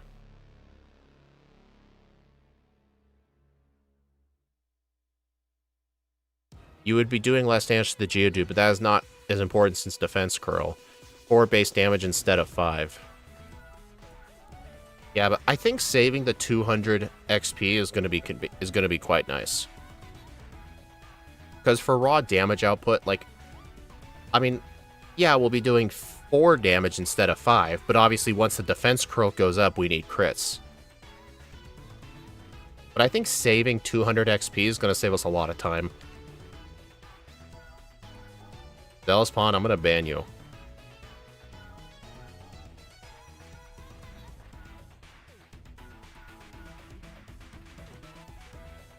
How much XP does the Geodude give again? I think it's 226.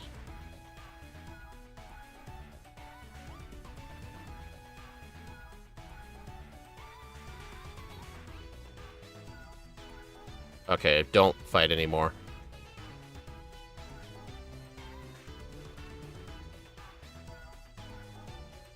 I mean, it'll depend on the cycle. Each cycle's getting like 400 XP. Probably not 400.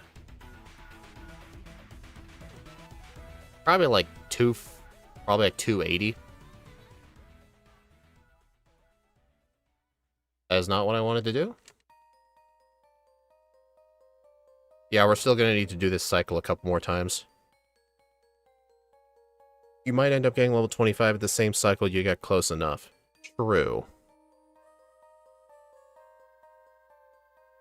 Yeah, I'm pretty sure the Geodude does give at least 200, so I think once I'm at level 24 and then 220. Okay, I was very close. So I think once I get to level 24 and less than 200 to 25, then I'll save before Brock can do serious attempts. Yeah, we're going to need to do a couple more blackouts in order to get to that.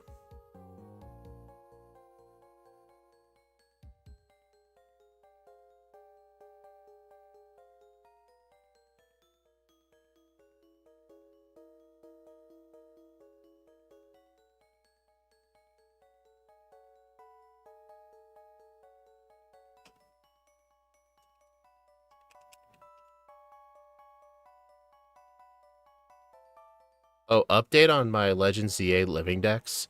I actually finished. My living dex is complete. But it's funny, even if you complete your Pokedex, you're not going to get to Mabel's research quest of level 50, where the final reward is the shiny charm. Right now, I have to catch 50 of every Pokemon type in order to max out the points, and you can definitely make it faster with dual types. But even after all that, you still need to complete 1,000 battles. They made the shiny charm so awful to get. And some of the research quests include catching every Pokemon in the Pokedex. You gotta complete the Pokedex, catch completely useless Pokemon all over again, release them all, and then get 1,000 battles. Oh, okay. I'm totally not beating Diglett right now.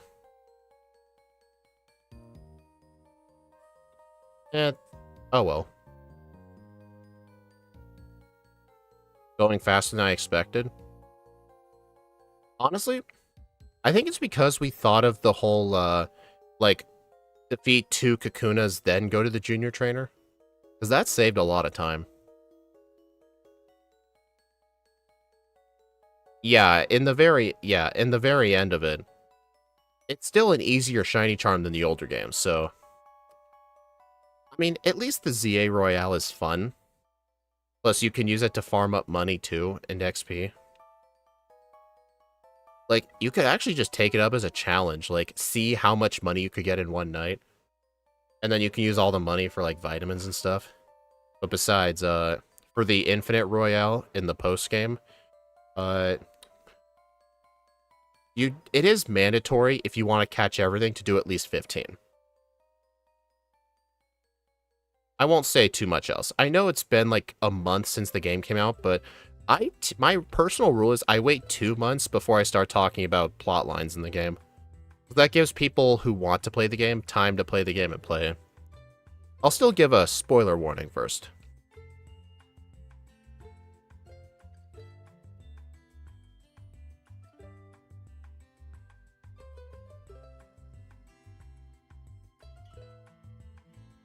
Dude.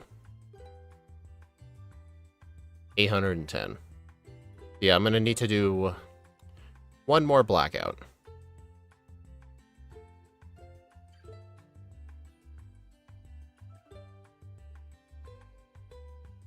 Oh yeah, in order to max out Mabel's research requests, I'm gonna fight one Weedle. You do have to do 5 trade evolutions. Not just trades, but trade evolutions. So technically, if you don't have access to trade online with NSO, you're not getting the shiny charm. But then again, even in Sword and Shield, you have to have the ability to trade anyway to complete your Pokedex, so not much really changes, honestly. Nice.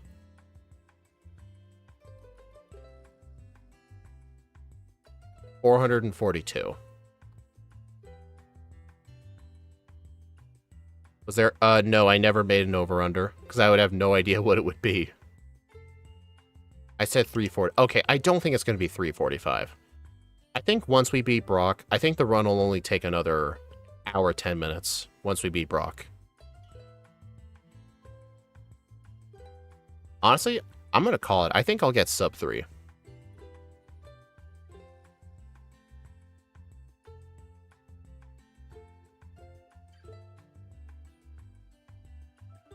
Yeah, Brock is surprisingly going a lot. But remember, though, we haven't even attempted Brock yet.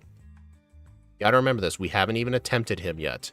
This is just preparation for Brock.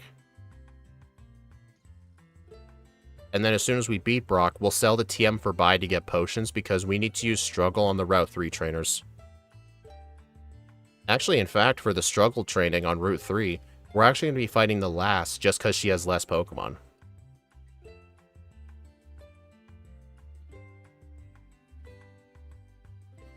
Oh, and here's the other thing, though, that's helping. In yellow, the Diglett is 2 levels lower. So the XP train, the Blackout training is even worse in yellow. You get an extra, like, 40 or so experience points in red and blue. So I think that is adding up.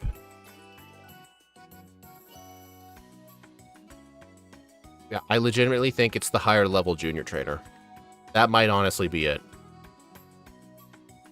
How much XP does Diglett give in yellow? Like 156? In red and blue, it gives 190. So I think the extra 36 points actually matters. Quite a lot. Better odds for the cocoons? That I'm not sure on. Sure feels like it, though. But at the same time, red and blue does have the lower encounter rates.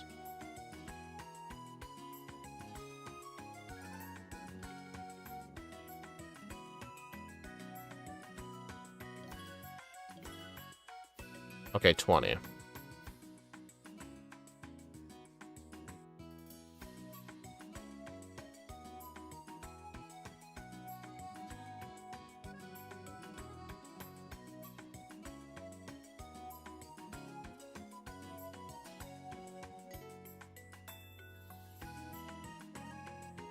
$62. Okay, you know what?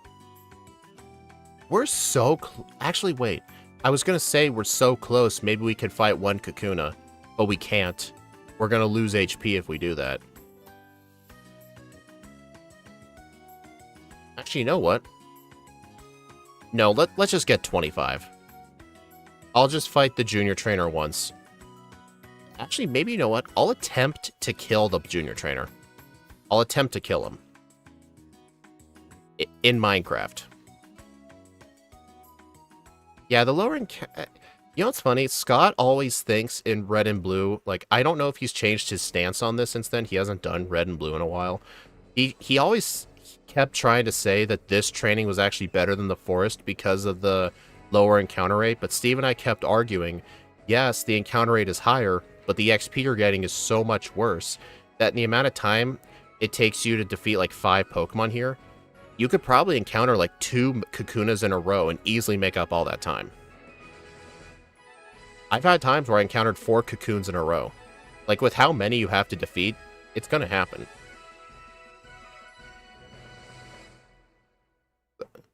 If you beat him, what happens if you need more XP? You know what? You're right. I'll just beat a Kakuna.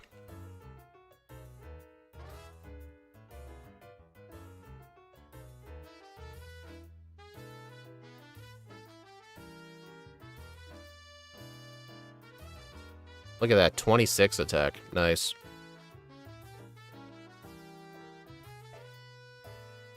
I'll just keep doing this till I die.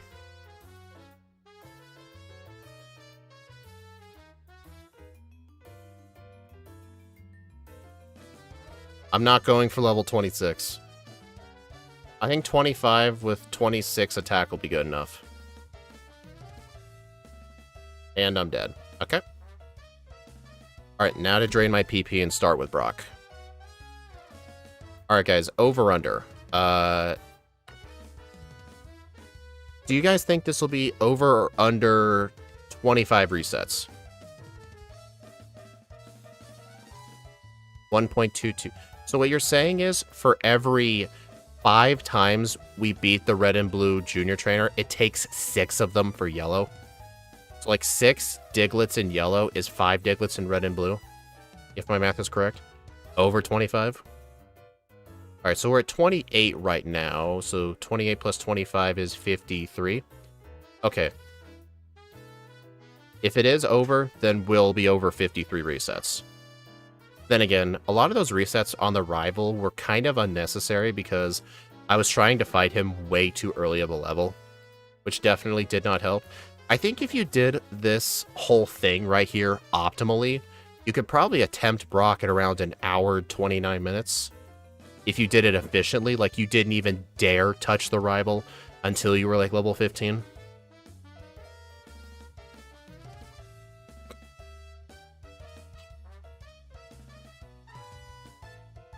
Okay, let's get started.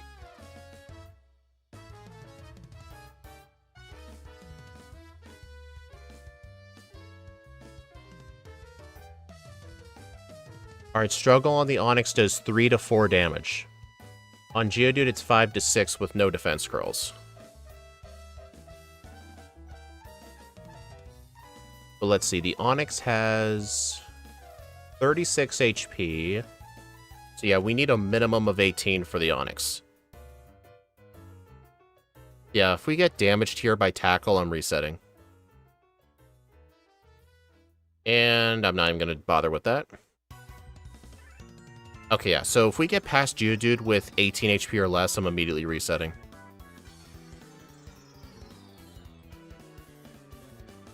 No, it's not 13 HP.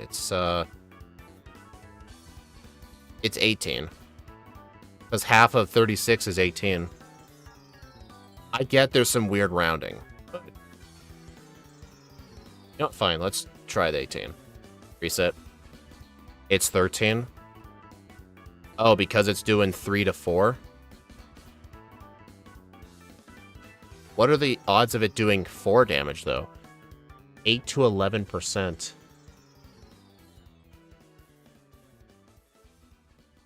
Is the 4 like a super high odds or super low odds? The high roll is always 1 in 39. Okay.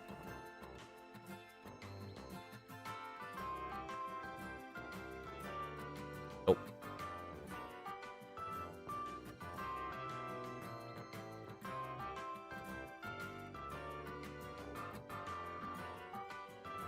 Nice tackle miss.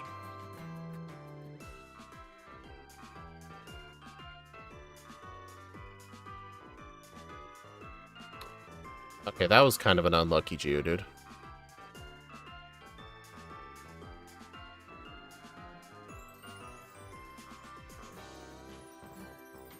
$13 will require 12 straight non-crit high roll. 3 to 4 is basically just 3. Alright, I'm just gonna have to trust you on that. I really don't know how the damage ranges work.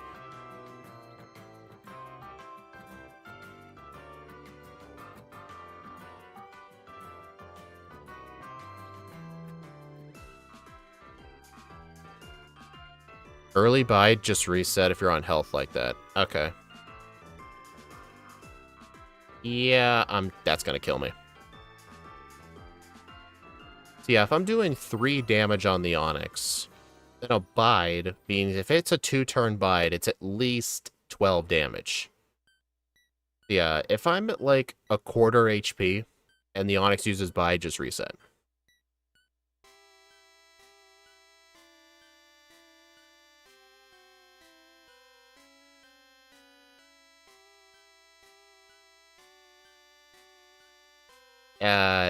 No. Reset the RNG.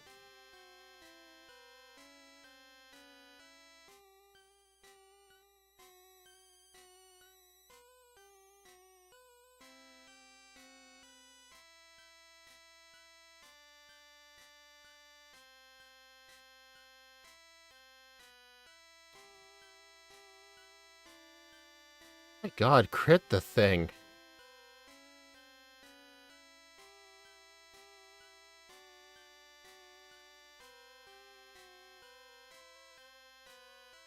.8% chance not to crit or high roll in 13 tries. But this doesn't account for accuracy. Why would it matter for accuracy, though, if the only thing to take into account is a Gen 1 miss?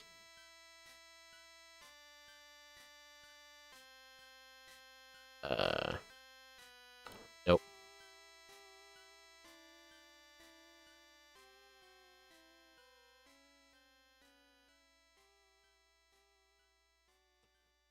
To be fair, Annie, any gaming console these days requires you to pay online. PlayStation, you have to pay for online. Xbox, you have to. Nintendo, you have to. Everyone does it. The only way not to is to play on PC.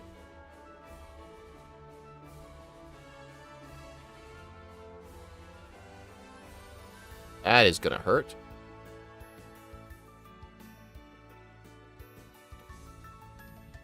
Dude, this sucks. But this is pretty much the best level to go for.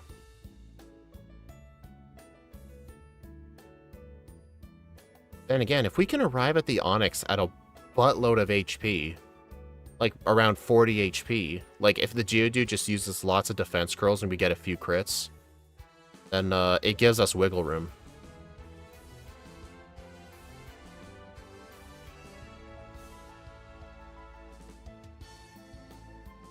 What's the minimum amount of HP we would want for the Onyx?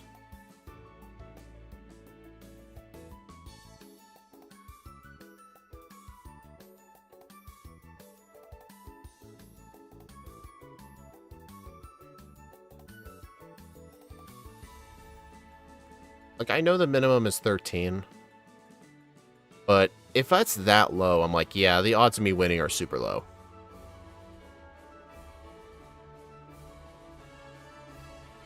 I mean, Pokemon has had the whole concept of trading since the Generation 1 days. They're not going to get rid of trading.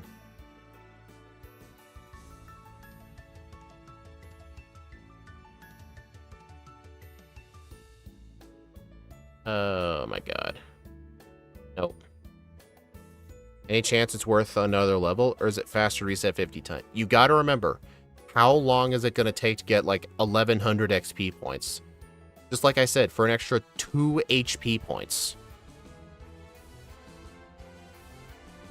At least these resets are reasonably fast.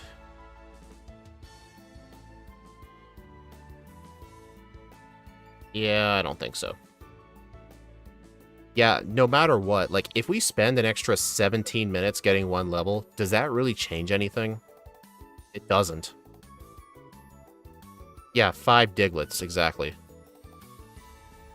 40 HP and only 1 bide. I think so, yeah. Oh, this is a good Onyx HP. And, of course, a turn 1 bides. And it's a 3-turn.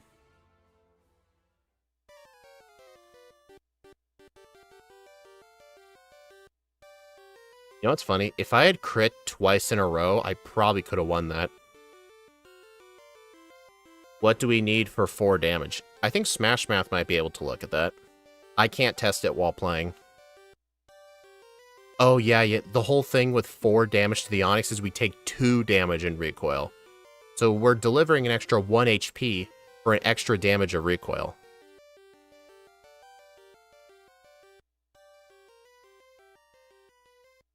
Oh. I mean, who knows what level we'll need. I mean, even if we were 26 or 27, like, it would probably be like a 50-50 range whether it's 3 or 4. 4 would be level 30. Yeah. The amount of time it would take to do that, I could do like 200 resets in that time. Yeah, game dev, you missed it, but yeah, I've already finished the Legends ZA Living Dex, but once in my quest for the Shiny Charm, the only thing left to do is the 1,000 battles. I will stream that. Okay, that is too awful. There's no such thing as 50-50 range of 3 or 4. Yeah, that's probably not true at the lower levels. I know, like, once you get to, like, level 50, each different range could be a different number.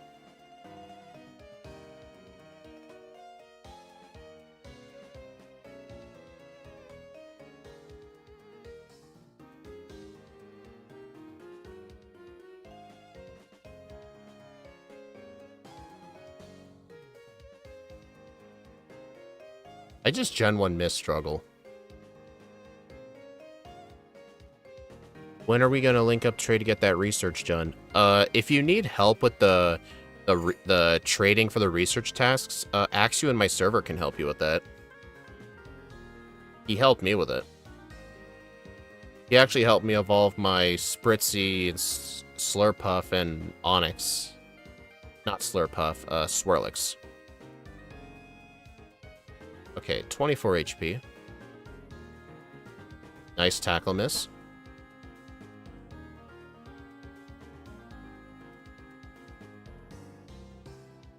Damn. Right now, the damage before effectiveness in rounding is 8. It needs to get up to 10 for 4. This does look worse than yellow, but there's still upside if we get the good Geodude. Yeah, the red and blue Brock is way worse than yellow. There's no debate about that.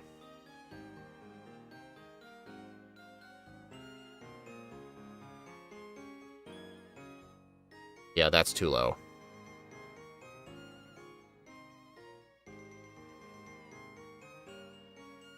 Well, here's the other thing, Zealouspawn. Onyx is far less likely to go for Bide in yellow, because he's got 4 moves instead of 3. Actually, is Bind scary in yellow version with Abra? Like, do you want to see it?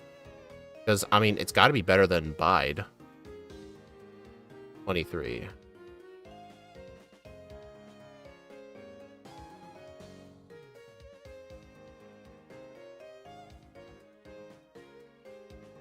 Yeah, that's too low. It's a lot. You only want to see it if it misses. Ah, okay.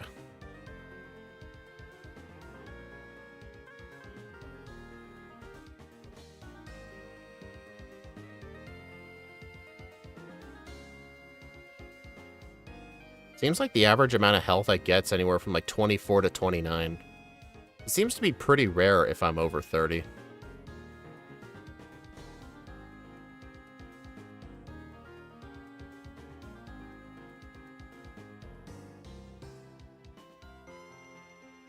Kalos has the worst trait evolutions? I will admit, I'm not a fan of Slurpuff or Aromatisse. Actually, part of me does like Slurpuff. I hate Aromatisse, though. It looks like a sassy model. 21. Ew. Nope. Okay, yeah, we're hitting over for sure.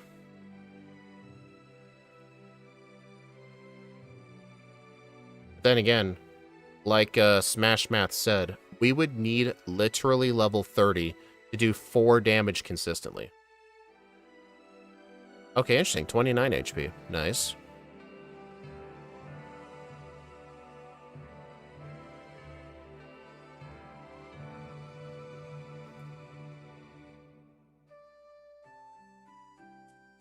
Oh, you meant their strength. I don't know what their stats are.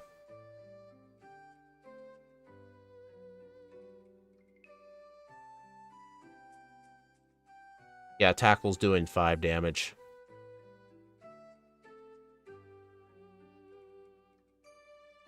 Unless you somehow get 32 attack at level 29. I am pressing the X button on my controller right now.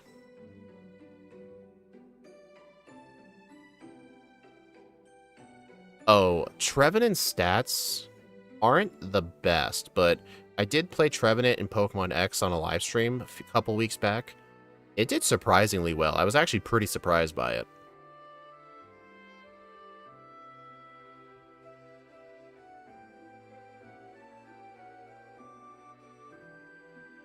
Dude, why do I keep getting 3-turn bides?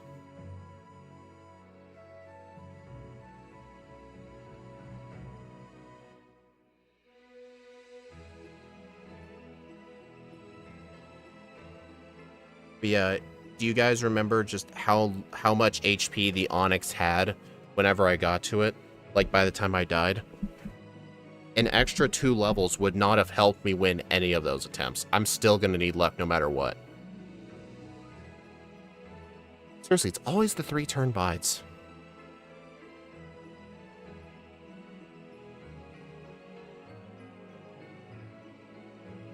But yeah, believe it or not, just 25 feels like the best level.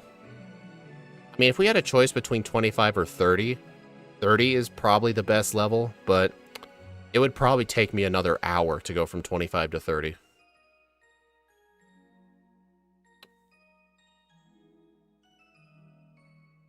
Oh my gosh.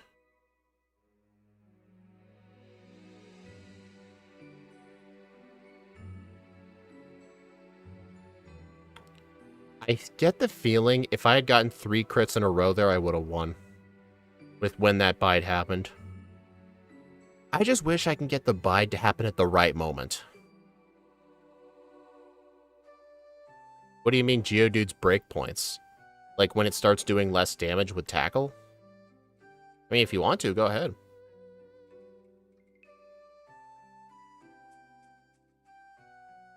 Ooh, that is a nice amount of HP for Onyx.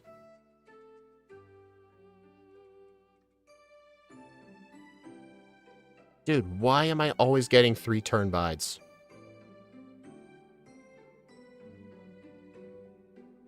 That is annoying. When you start doing more, I thought you literally said it was level 30.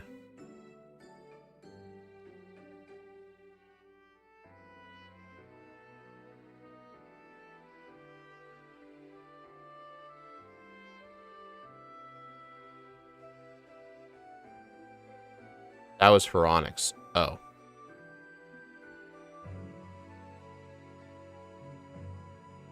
Dude, it's always the 3-turn bides.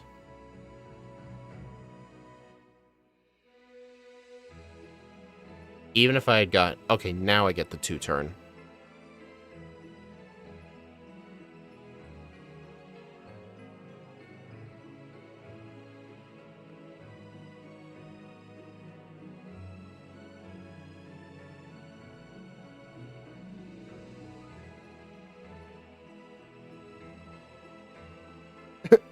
Special code. Why haven't I heard of this?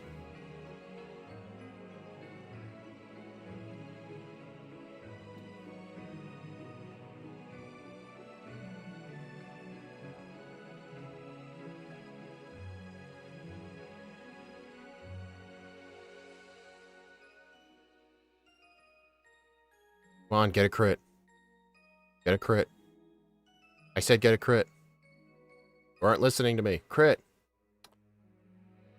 Dude, I could have had like 35 HP.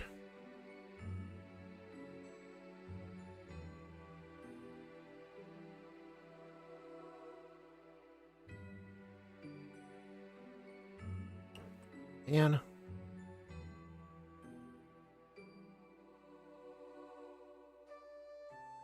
Oh yeah, if you use Bide in a Link battle, it causes... Actually, no, Psywave. Using Psywave in a Link battle actually causes the game to desync, which is pretty funny.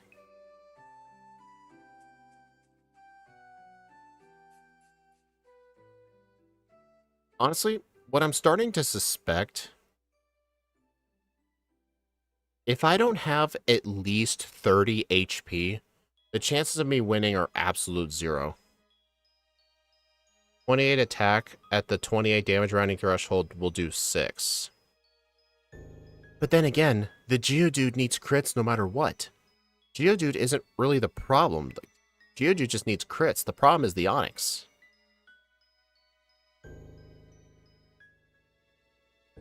Now that's a good Geodude right there.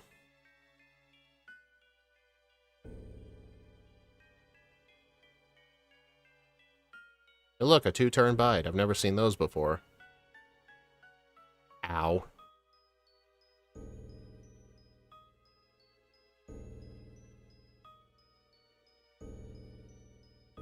I just don't think it'll be relevant. Like, spending extra time to increase the odds of winning from, like, 1% to 3% isn't gonna mean much. Like, I just think it's gonna be a waste of time. Dude, Whenever Abra needs crits at the right moment, it never happens.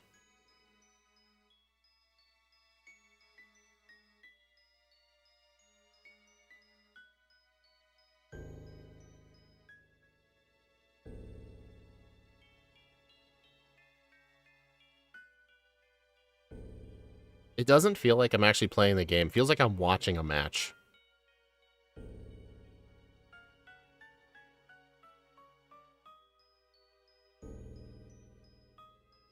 Yeah, I might just reset once I get below 30 HP. Because I think having at least 30 HP is my best chance of winning. Because lower than that, I would need an absurd amount of luck.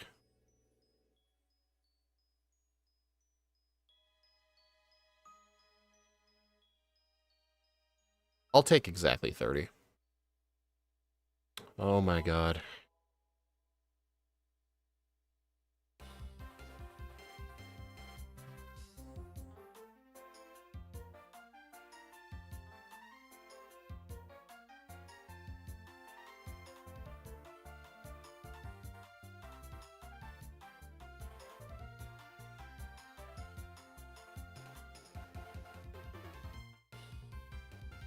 Dude, if I had just gotten one more crit, I would have had like 35 HP.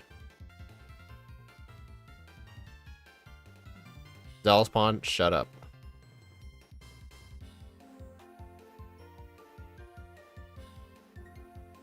Here's an honest question, though. Like, we started the Brock attempts like 16 minutes ago. What level would we be at right now if we were to resume the Blackout training? We'd probably be at like 26 and a half. Then again, I got the Onyx to below half HP like 3 times.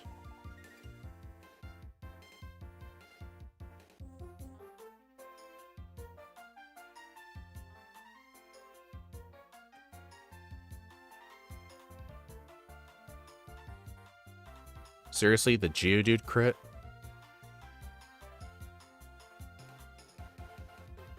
I just Gen 1 miss struggle.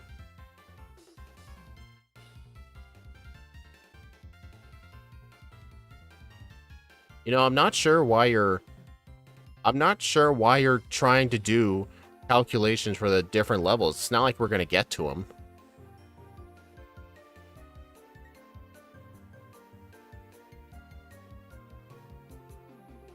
This feels like I'm playing Ditto. Oh, that is a record HP. And it's a 3-turn. Why wouldn't it be? I hate this game. That was the most amount of HP I've ever had for the Onyx, and it went for a turn 1, 3-turn bide. If it was a 2-turn bide, that would have left me at like 30 HP or something.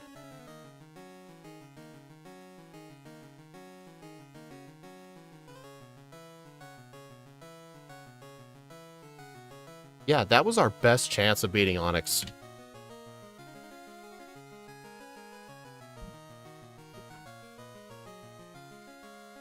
He's got to do something. You got the button mashing covered. True, he probably needs something to do.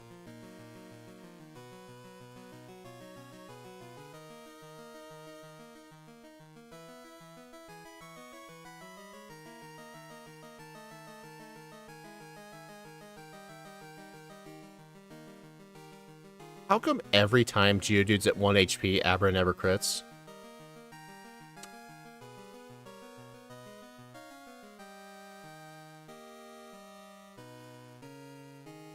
I could be watching the basketball game I'm at. Are you actually at a basketball game, but you're just watching me on your phone? That's funny.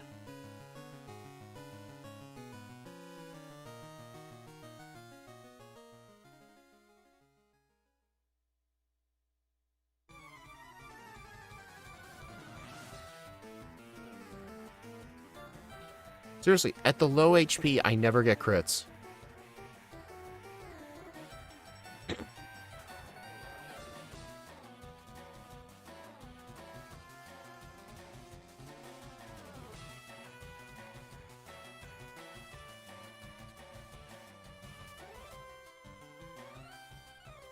know what's funny?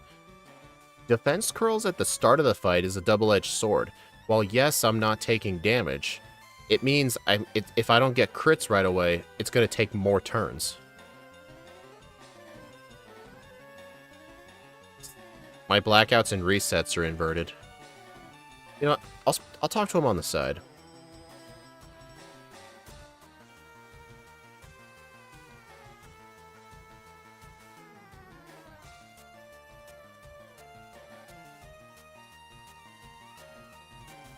Oh my goodness. You know, 17% sure doesn't feel high. 345 prediction looking good.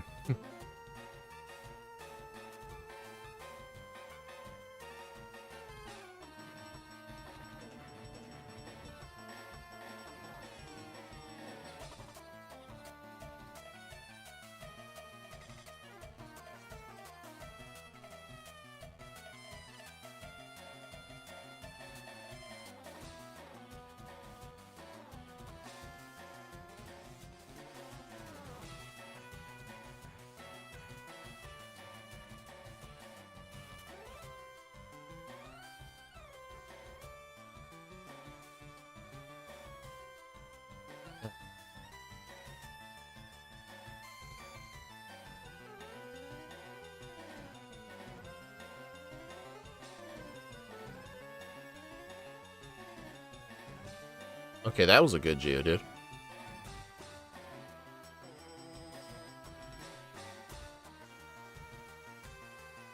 And a 3-turn with 2 of them being crits. At least our game time is safe. I'm gonna ban you. You know things are bad when our real time is above our game time. It's not gotten to that point yet, but you never know.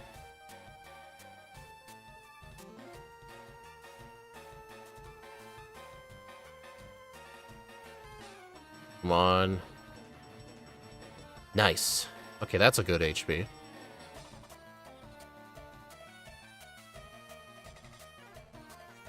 And it's a 3-turn. Yes.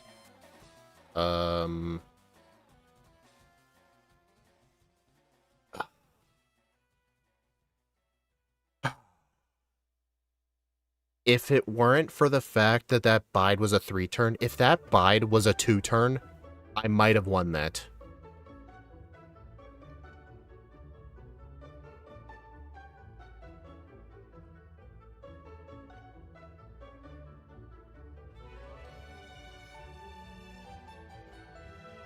It would have to be 4 hours at this point.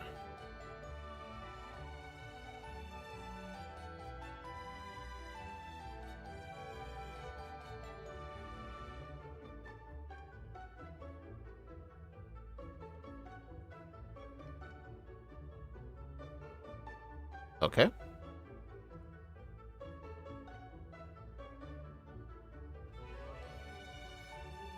And it's a 3-turn.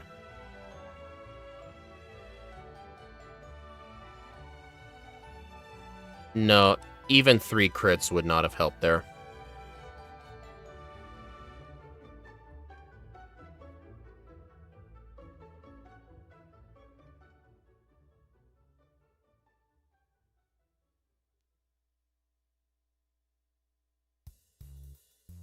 Yeah, it was so freaking close. Crit. Come on, crit, you stupid Abra. Thank you.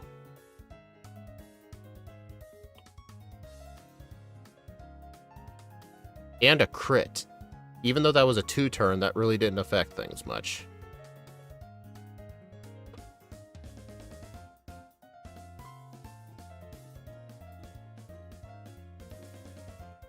Yeah, this is why I did make an over-under. My original over-under of 25 Brock resets would have been so incorrect.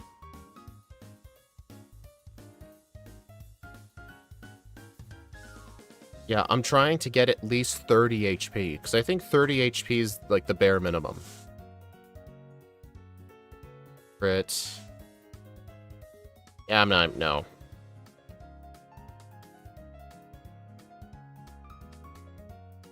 I took the over. This is why I didn't make an over-under for this.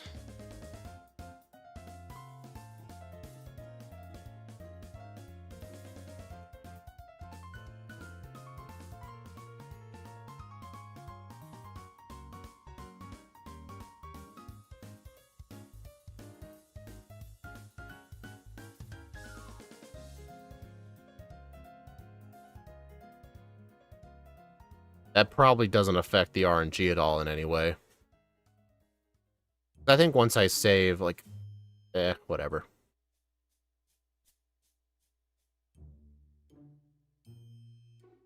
Dude. Okay, that is horseshit.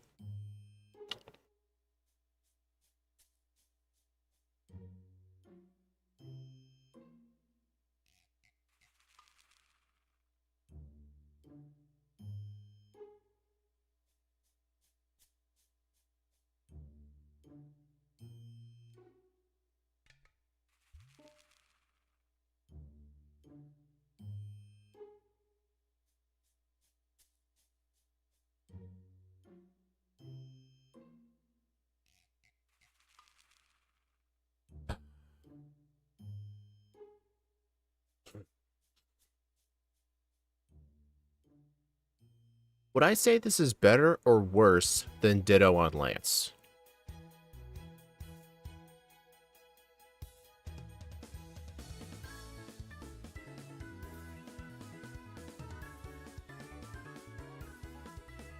Probably... I think Lance with Ditto is still worse. Because that Ditto run needed a guaranteed crit on Aerodactyl. Like, all the work to beating Gyarados, it wouldn't have mattered if I don't crit the Aerodactyl.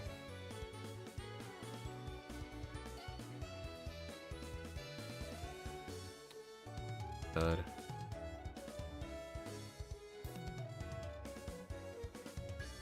I really wish I can save above Brock so I could just keep spamming A.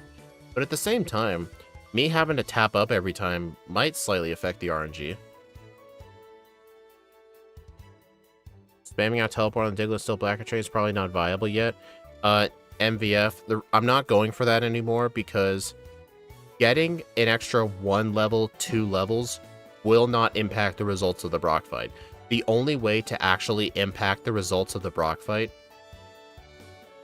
is literally like get level 30. But it would take like over an hour. It would take over an hour to go from 25 to 30. And think of how many resets you can do in that time. And even at level 30, things are still bad. Like 30 is the next actual good level, because you do an extra 1 point of damage to the Geodude before a defense curl, and you can do like 1 extra damage to Onix. Geodude will do 1 less damage at 28. I mean, that is true, but if we need crits anyway, it's not really going to matter.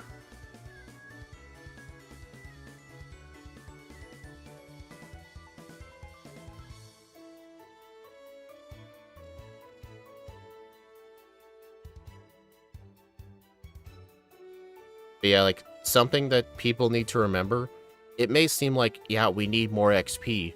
Spending all that time to getting more XP just to maybe increase the chances of winning from like 1% to 4%. It's not going to affect anything. It would need to be absolutely meaningful. Like, if getting to level 30 made this like a 10% win chance, then yes, maybe. Like 1 to 4, not really. It would have to be extremely meaningful for it to be worth it.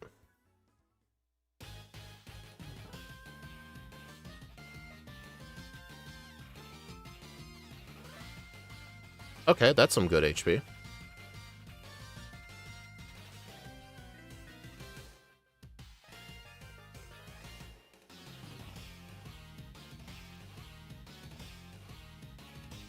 Bide.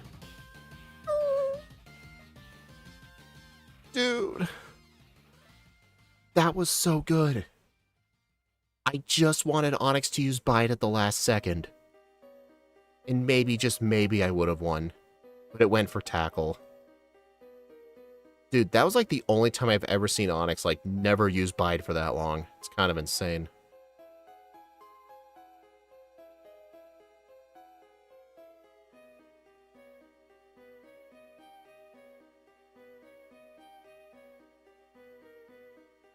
Yeah, Onix would need to be a quarter HP and then Bide.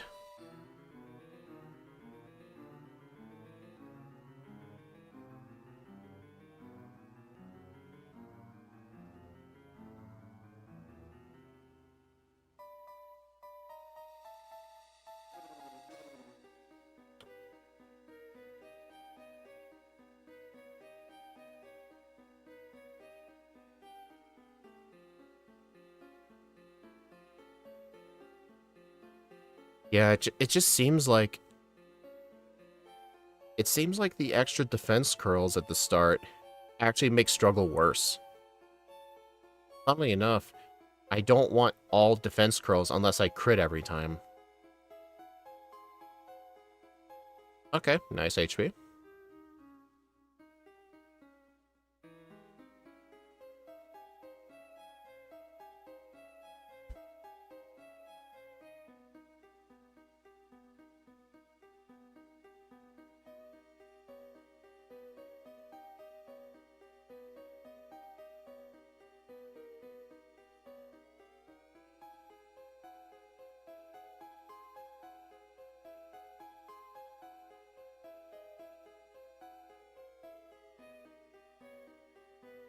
What the f... Ah!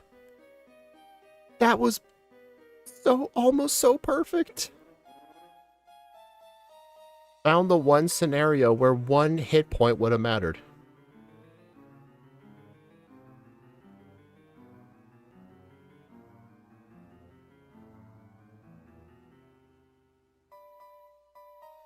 Oh, man.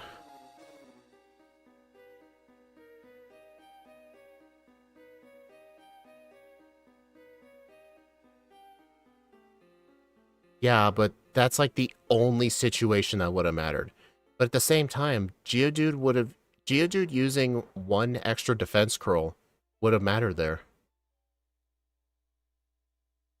No, that's too low.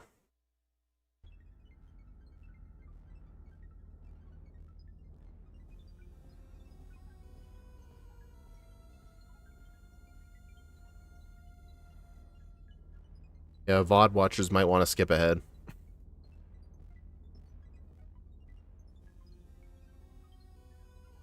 Crit. Crit. Oh my god.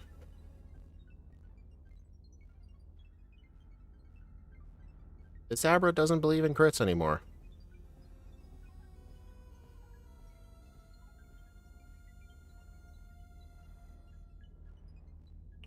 Okay, yeah, the resets are going to loop into the hundreds. I'm not adjusting the overlay for that.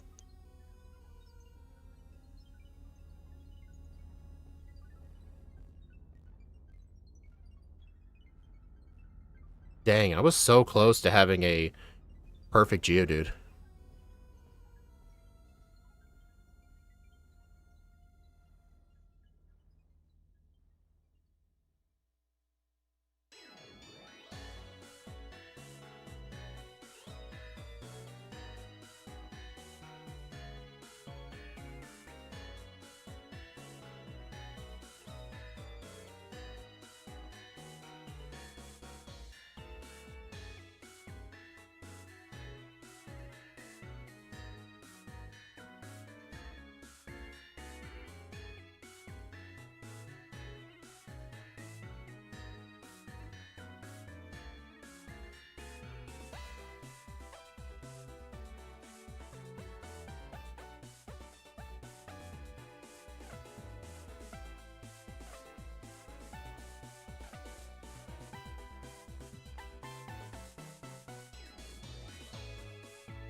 And just every time I get the Geodude to like a quarter HP, and I have like 39 HP left, Abra just never gets the crit, and I get down to like 24 HP.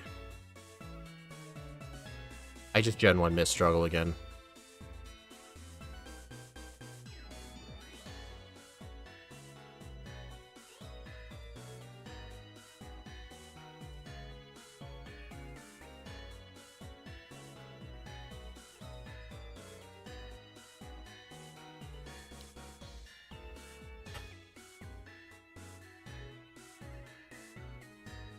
Okay, yeah, doing all of the blackout training for Brock was actually kind of interesting. This right here is actually awful. There's no strategy to this. There we go, that's what I wanted. No, Zealous Pawn. What did I keep telling you? It doesn't matter. You're letting feelings, like, influence your decision making. It does not increase the chances of winning getting to 26. It literally does not. Geodude's damage with tackle is going to be the same. I'm still going to need defense curls. I'm still going to need crits. It doesn't impact damage on the Onix. The extra level does nothing.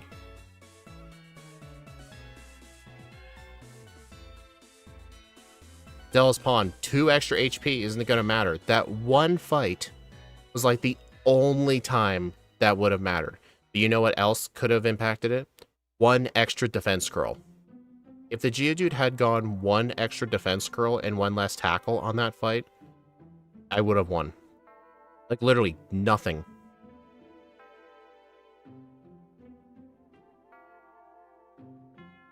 Okay.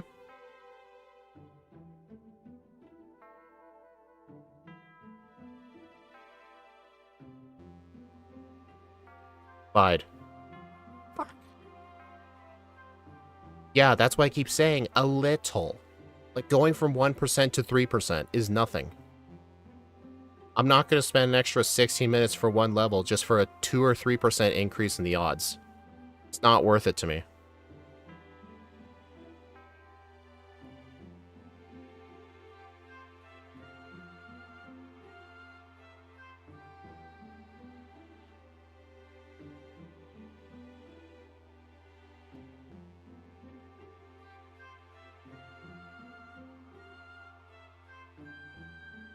This isn't getting a second run. Yeah, but Zealous Pawn, you're literally the math and numbers guy for, like, looking at damage ranges and thinking of, like, time versus risk and reward. You should be the kind of guy to say 25 is the way to go. This is normally how you play these kinds of runs. You're not the kind of guy to get an extra 1 level for a very minuscule increase. That's not something you would ever say.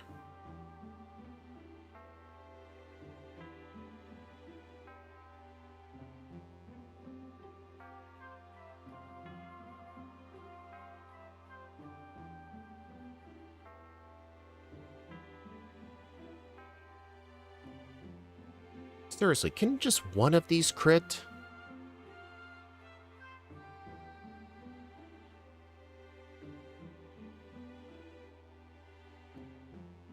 No.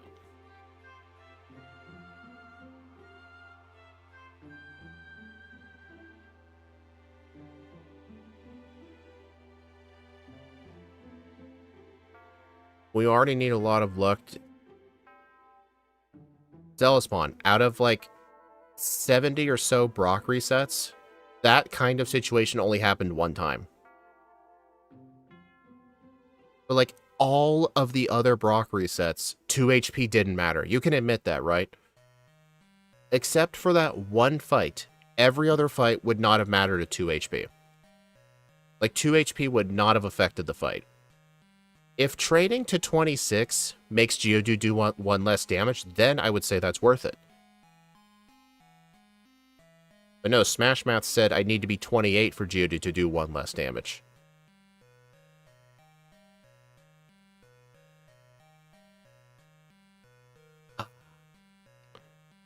Hey, Pokebros. Yes, but I think we're more likely to lose like that again before winning. Whatever.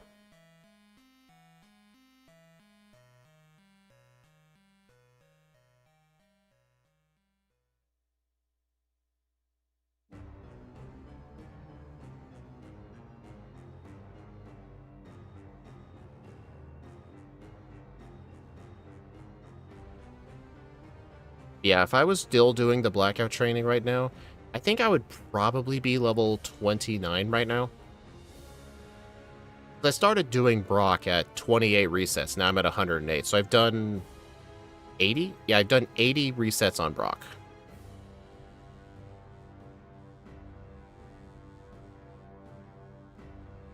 The chance of winning are less than 1%.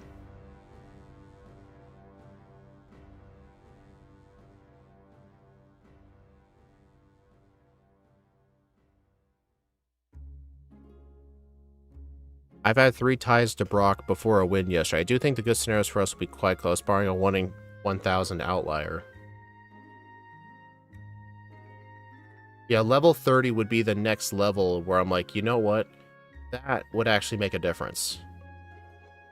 But even at level 30, it's still quite bad for resets. But it would actually affect things. But going from 25 to 30 is probably like 6,000 experience points to get from 25 to 30. Because right now, each one of these levels is like a little over 1,000. So you would probably have to do like 16 more blackouts at the... Not 16 more blackouts. You'd probably have to do 20 more Diglett blackouts to get to level 30. Oh, that is a good amount of HP.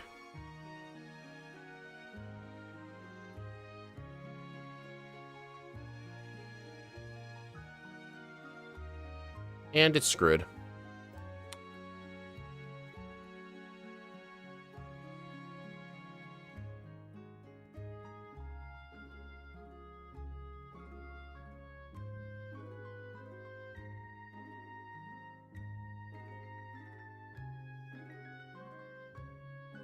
That's also really good, too.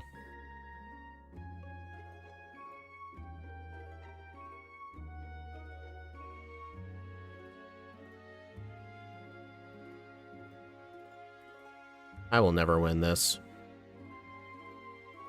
Almost 8,000. Yeah, think of how long it takes to get 8,000 experience. Actually, there is a way to find out.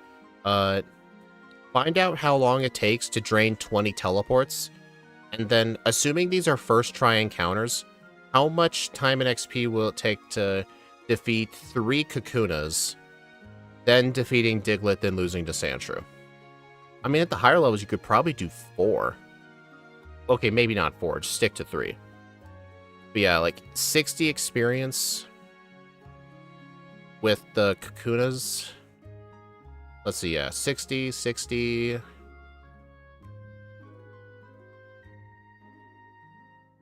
Uh, 60, so it's 180 off of Kakunas, then 190, so that's like 370?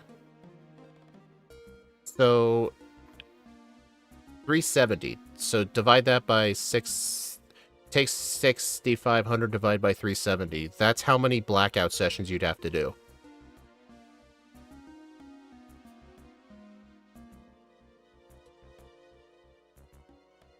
Night, Annie. How many bad Pokemon for Daily December? There are a few bad ones.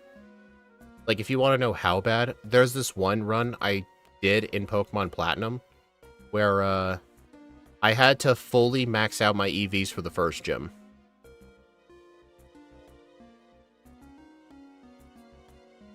You know, part of me kind of wonders if the best course of action for the Onix is 2 tackles first, then Screeches, then Bide.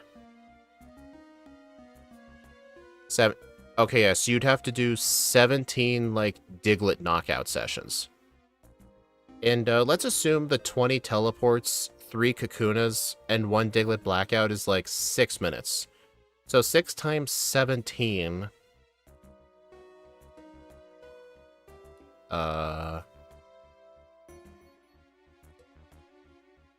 That'd be like over an hour and a half.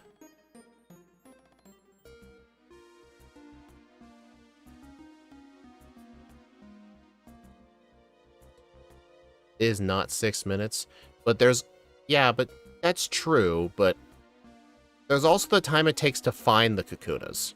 You know what, yeah, you could officially time it if you want, I'm just guessing. Crit.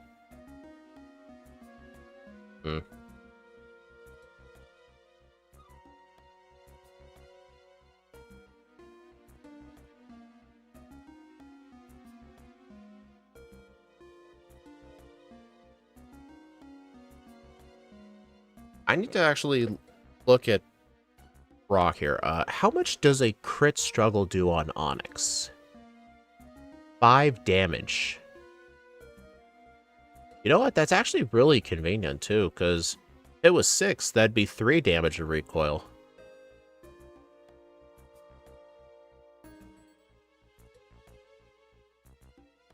230. Okay, so 230 times 17.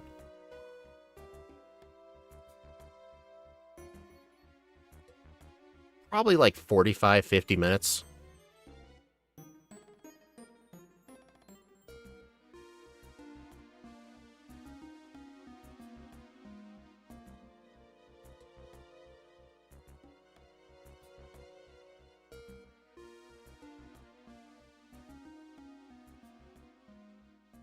Alright, actually, someone rewind the VOD. What time was it on my timer when I started Brock attempts? I think it was in the hour-and-a-half range. 42 point... Okay, that's how long it would take to do that many Diglett sessions. Okay. 2 hours? It was not 2 hours when I started Brock, was it? No, it was not.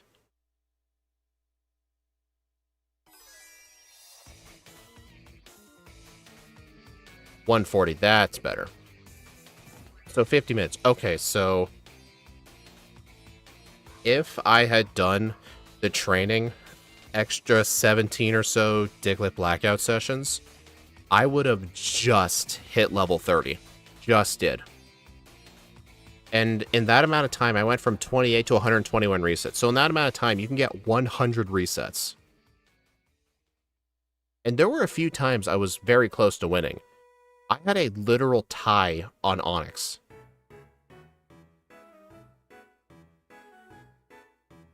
But then again, what are the odds like at level 30? Like, what's the benefit of level 30 again? Geodude does 1 less damage. I do 1 more damage to Geodude. I do 1 more damage to Onyx.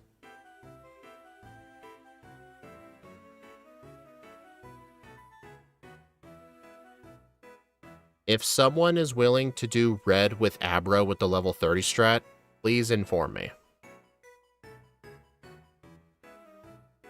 Why would my body break? I'm sitting in a chair. I don't think level 30 would be a 1 in 10 chance. Unless somebody just wants to recreate Abra, like with this exact stats, and like test it out against Brock, run a little simulation, you could do that. I don't think it'd be 1 in 10, though. Maybe like 1 in 25. Velaspawn, I have Turbo. Also, that was one of the worst Geodudes I've ever seen. Look. I'll do it if you post the replay file. I will. I'm recording one right now.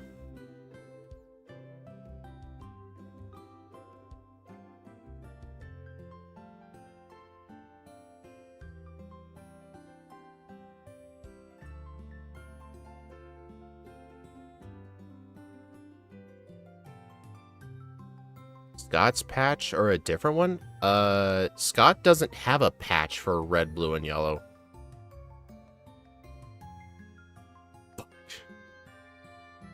That was so close as well.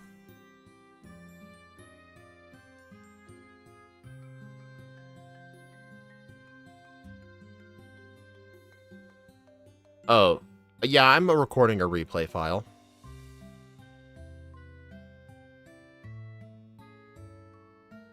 Oh, this replay file was made with the, it's based off of an Abra ROM with the Universal Randomizer, but I think if you just take a ROM of red and blue and just rename it Abra, it should work fine. Just the ROMs have to have the same name.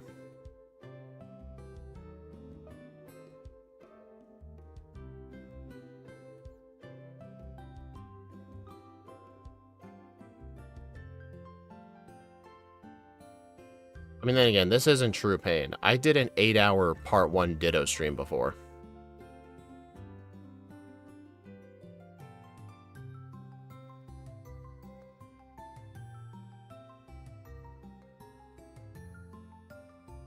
That was so... Oh my god. If that final tackle was a bide, I probably would have won.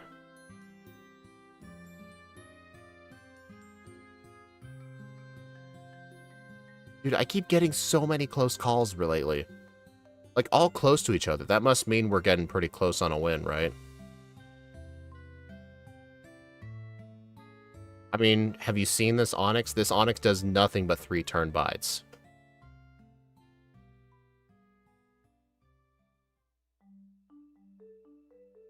Alright, here's a better over-under.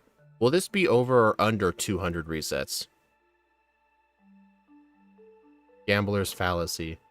Hey, sometimes the gambler's fallacy pays off.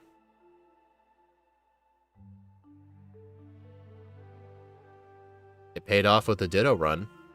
I was actually able to beat Lance without cheats or save states. It's not the champion, because the champion would effectively need shiny odds of winning.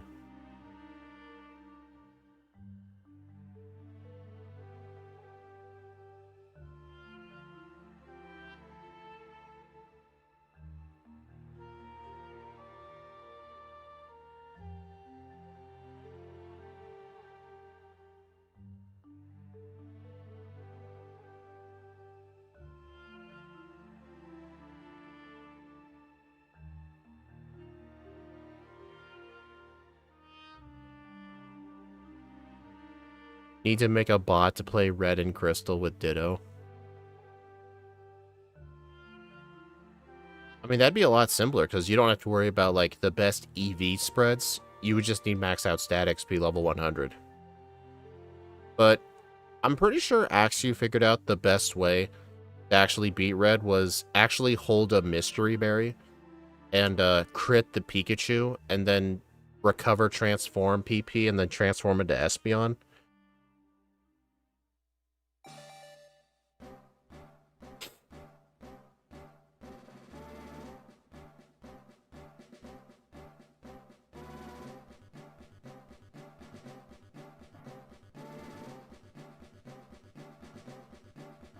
Level after the Espeon.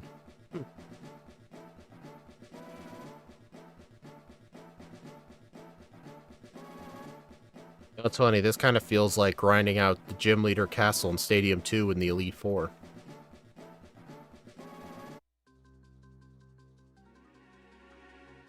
Like, I remember this. By the time Steve finally beat Lance, he went from having, like, 6, like, lost teams to, like, 179. John, why would you ask still first run? Did you seriously assume I was going to do 2 runs with this piece of crap? Like, you know what? This is technically the second run, yeah, because I did start over in the first 7 minutes last time.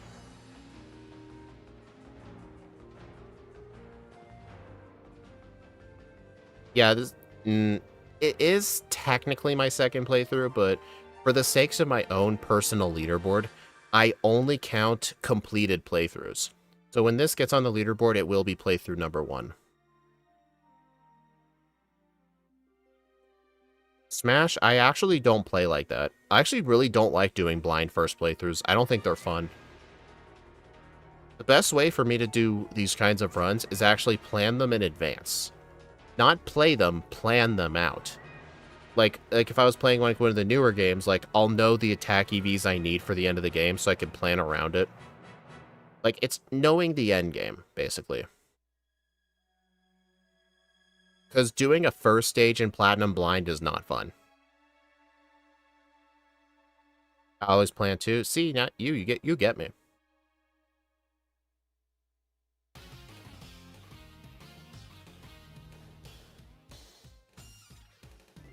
Yeah, I just don't like doing completely blind playthroughs.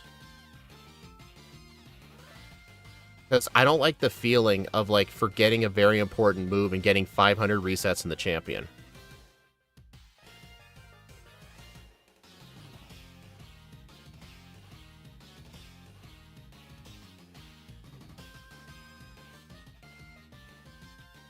But yeah, do you guys think this will be over or under 200 resets for Brock? And that crit did a lot.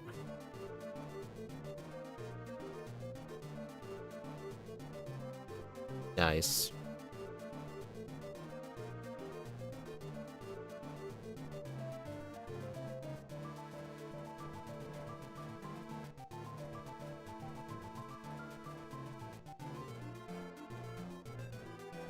Oh, dude.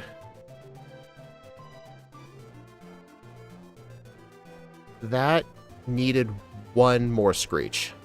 If I had gotten one more Screech, I would have won that. I am honing in on it. I can guarantee you I am honing in on this.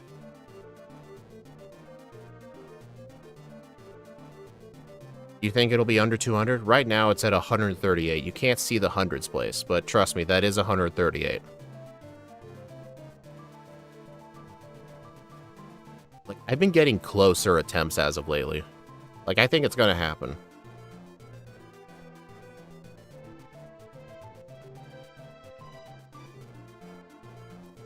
Oh, that sucked.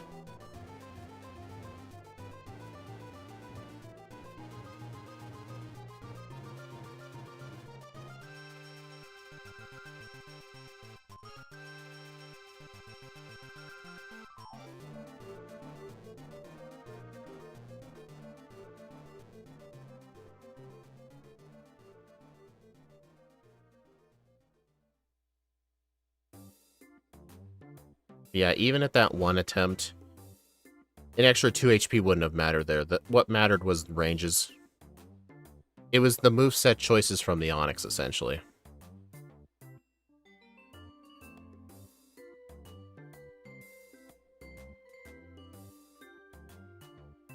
Yeah.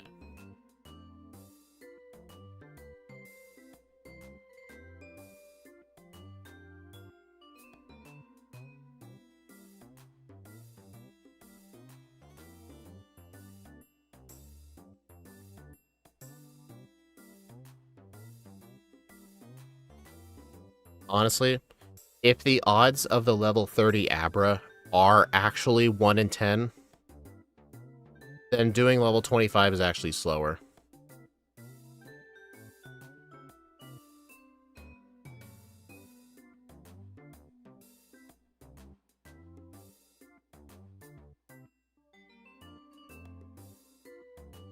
But then again, I refuse to take the walk of shame. Like, I'm not just gonna drop this all and spend 42 minutes grinding on Diglett Trainer in order to come back at 30. Like, I'm already committed.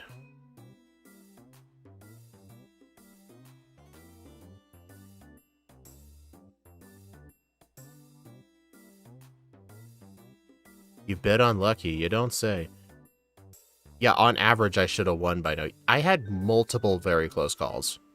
Multiple. Where one move difference literally cost me it.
I'm away from home right now. I am actually close to giving up, though. And just canceling Abra. Then again, I've done so many far worse runs than this. It would be kind of a puss move to actually stop now. 1% usually happens less than 100. But sometimes it takes like 300. Yeah, exactly. No, I've come too far to quit. I didn't quit when I did that 3-month period where I was speedrunning Stadium 2. I didn't quit then, I'm not quitting now.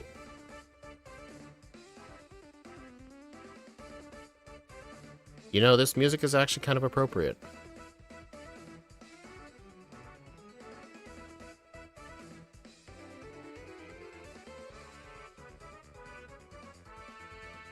You know what's interesting? A 2-turn bide with 2 non-crit struggles does as much damage as a tackle after a screech. But honestly, I think after one Screech, I would actually prefer 2 turn bides over a tackle.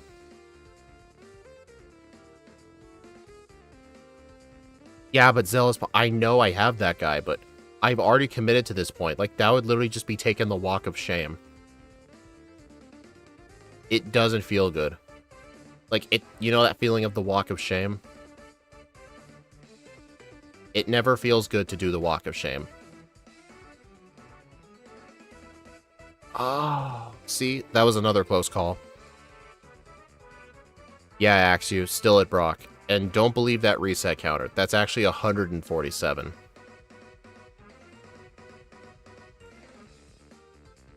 Oh, no, I will not train to level 30. I would give up the run than do that. That's just literally the kind of person I am. I would rather kill a run than take the walk of shame.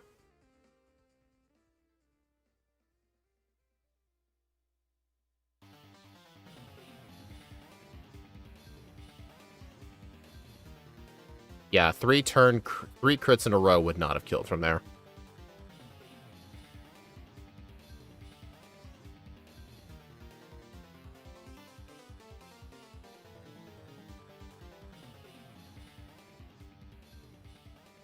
Like, if I literally did the walk of shame, get to level 30 and just beat Brock that way, I would feel like absolute crap the entire run.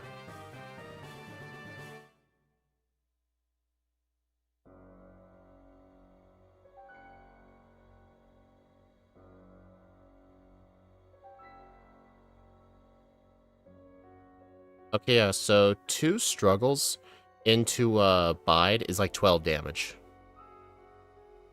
Well, time for work. Hope you made it past when I'm on break. We'll see.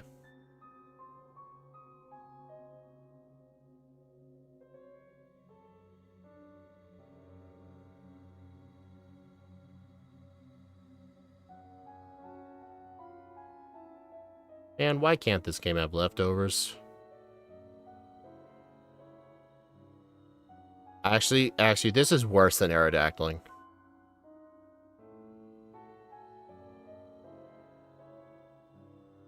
But, yeah. It's close to the original definition. But yeah, no, I refuse to take the walk of shame.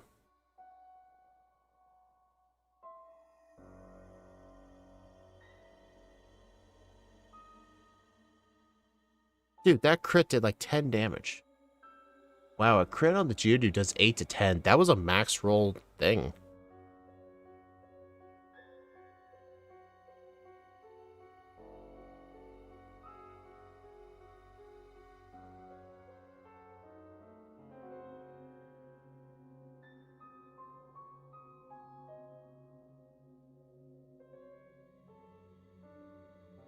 This is literally Ditto versus Red and Blue Giovanni. Or better yet, Ditto versus Lorelei. Okay, now my Geodudes have been getting worse.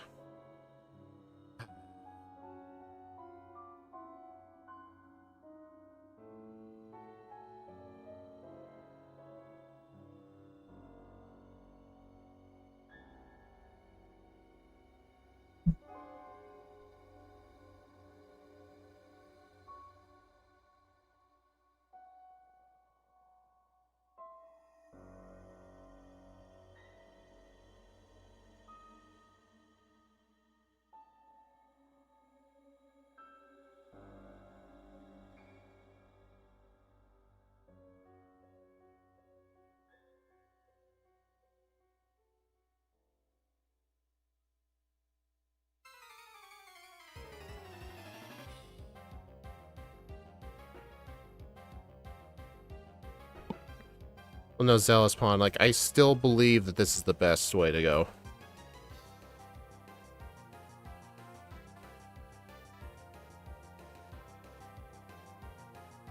I was close to beating Onyx 4 separate times. Yeah, you straight up told me 23 wouldn't have worked. And it definitely would not have.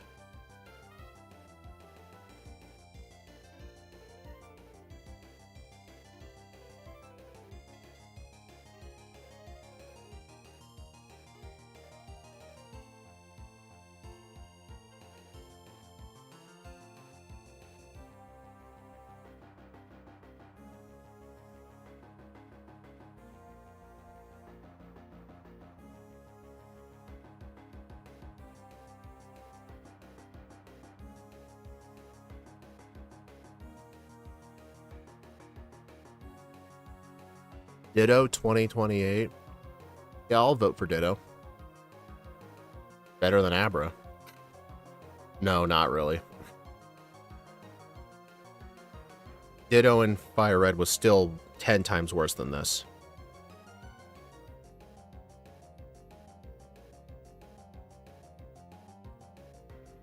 The difference is, though, Ditto in Fire and Leaf Green was actually fun. Up until Lance.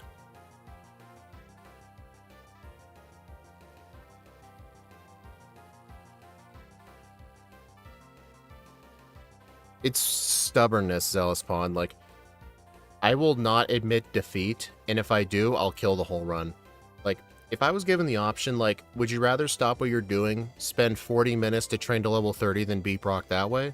Or would you rather kill the whole run, and you just wasted 3 hours? I would rather kill the run and wasted 3 hours. It's just literally the kind of person I am. Oh yeah, 99.9, true, yeah. You gotta activate the boost, which...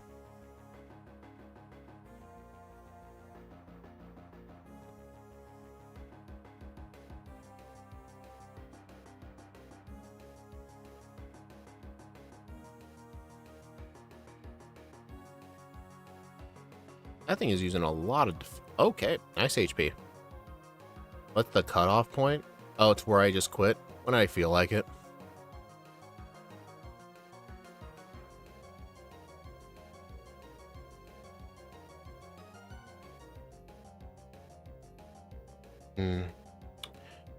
That was another close call. Like, one extra screech probably would have made the difference.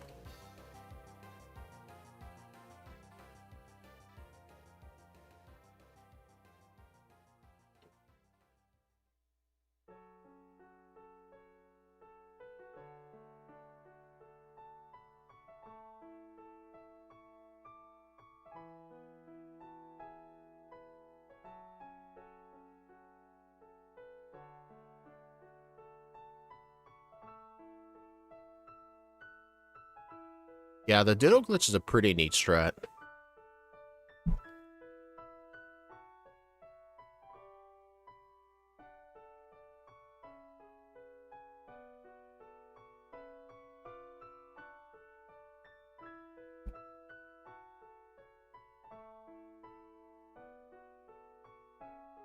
That is some good HP.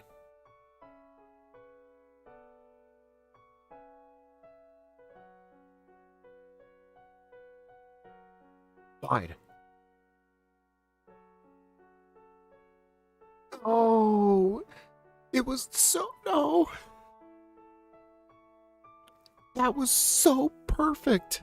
That needed to be a 3-turn bide. Not like a crit, just a 3-turn. One more hit would have killed it.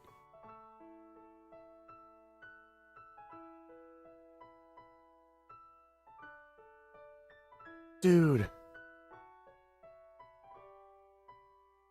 I'm doing PvP and Z to get those titles done. Oh. What I'm thinking of, like, what I'm thinking of doing for 100%ing ZA, I would not consider the titles as one of them.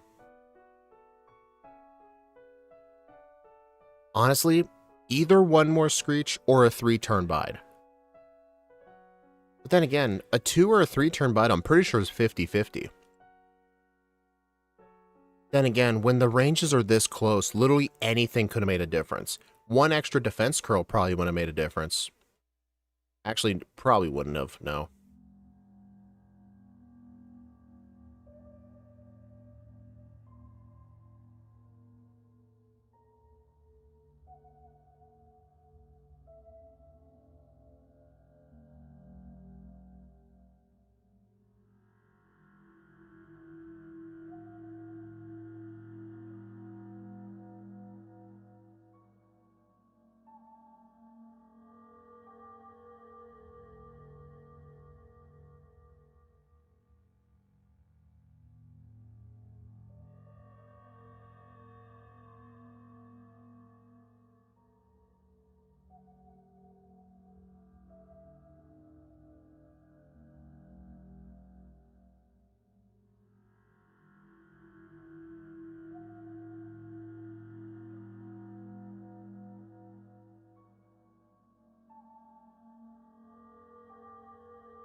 Crit tackle 7 to 9.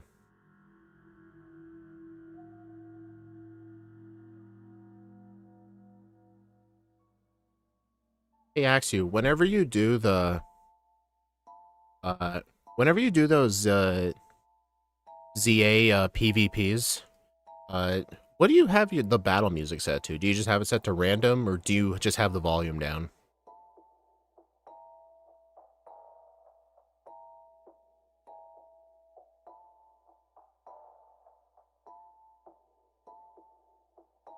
Crit Screech Bide. Zealous Pawn, Hydreigon's not in Crystal. I don't know what you're talking about. Alpha? That's a good one.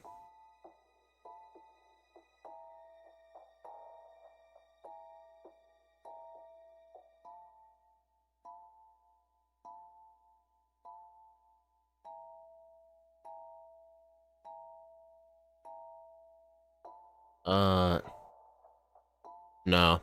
That wouldn't have worked without 3 crits in a row.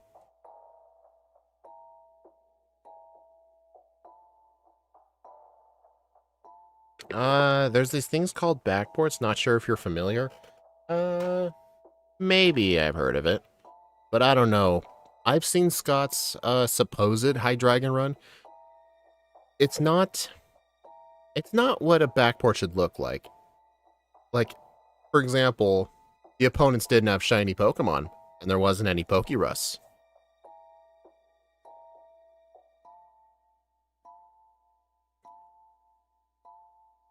I was thinking of the better Kalos trainer battle theme. I prefer not to do my ZA PvPs with that because I'm going to have to hear that so much in the Infinite Royale.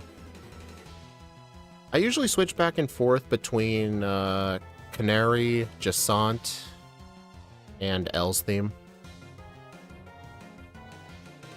I also finally looked up how to pronounce her name. It's Jasant.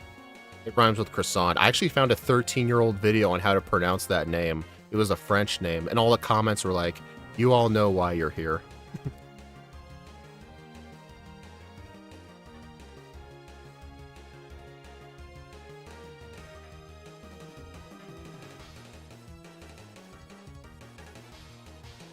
Actually, I think it's in some forms of Spanish, his name is E.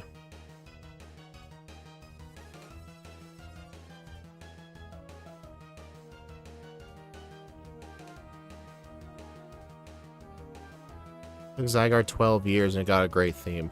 Yeah, I was a little disappointed when Xerneas and Yveltal in that game had just their regular theme. But then once I heard Zygarde had a remix, I'm like, you know what? That makes sense.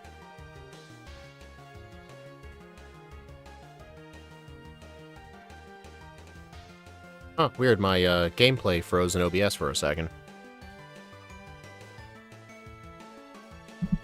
Oh yeah, it did.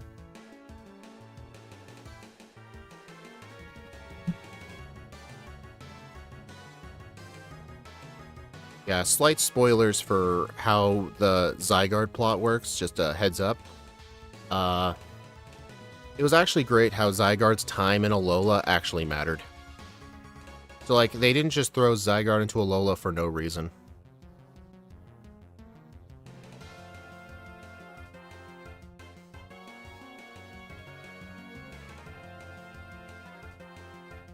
Then again, L did get redeemed quite nicely as well.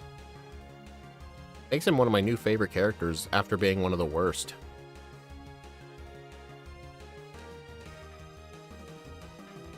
Oh, I never collected the cells in Ultra Moon. Or Sun and Moon. Even casually, I've never completed it. I think I just didn't like Zygarde.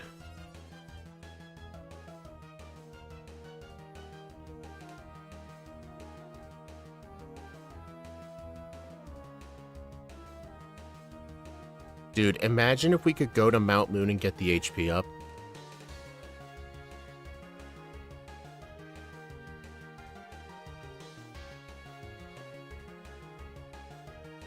Yeah, I will agree the fact that totem stickers weren't really a fun idea.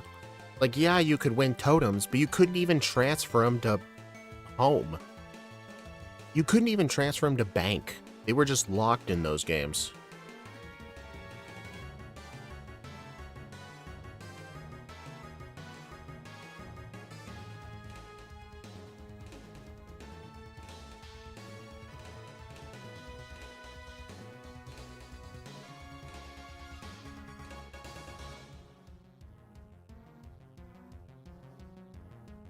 What would be a good Pokemon to prepare for with Zygarde? Like, they should not have legalized the legendaries on that.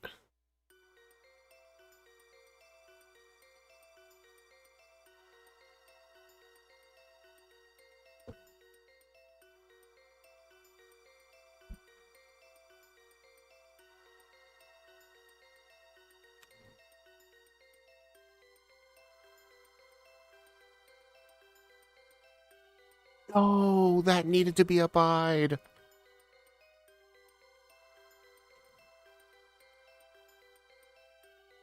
Totem Araquanid was used? Really?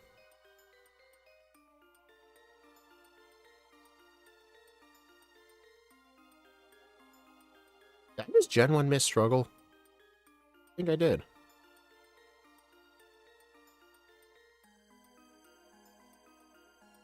Would have sucked if you had to fight Mega Zygarde after complete Zygarde. Imagine.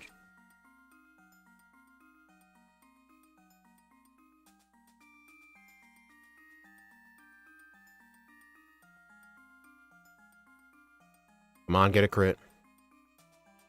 Get a crit. Pack of garbage.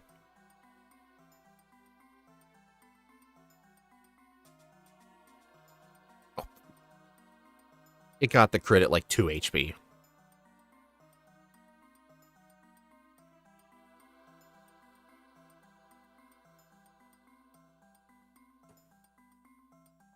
You know, someone should really run a simulation of this.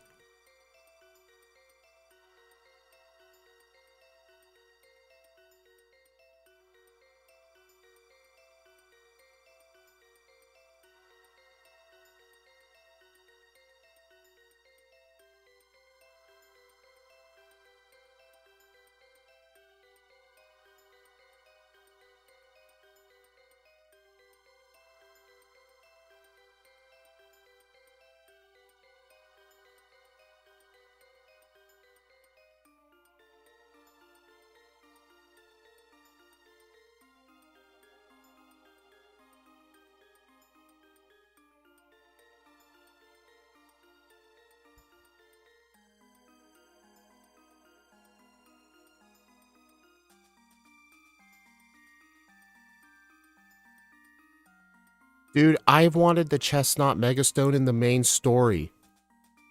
Like, I wanted to use it throughout the main game so much. But no, Greninja had to get it first.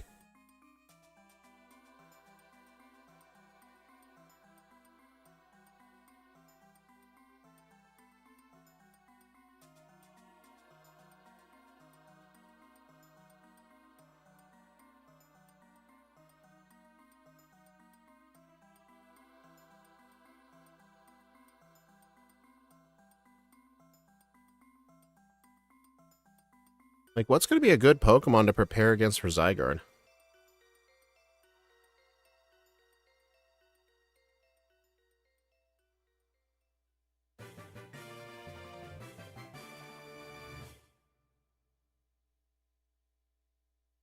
Crit. Bastard.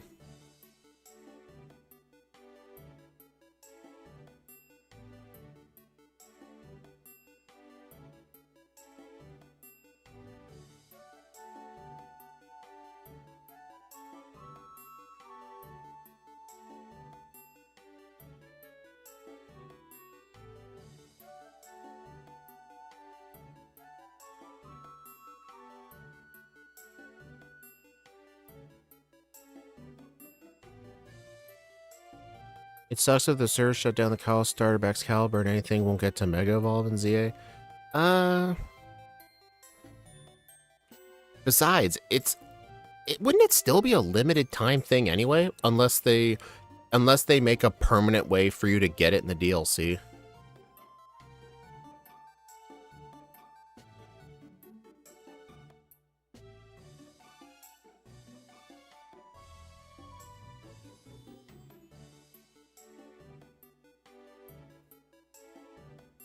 I mean, besides, it's honestly no different from, like, the older Pokemon games having some mythicals unobtainable. Like, for example, like in the Gen 4 games, like, Darkrai and Shaman were just not obtainable outside of events. It took so long for them to introduce a renewable way to get them without events, and that's called Legends Arceus with save data bonuses, which isn't an internet thing. You just have to have save data on it.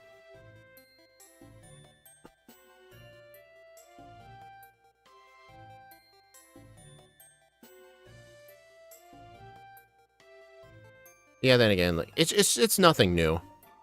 It's been that way with Mythicals since Gen 1. Mythicals, Megastones, similar thing.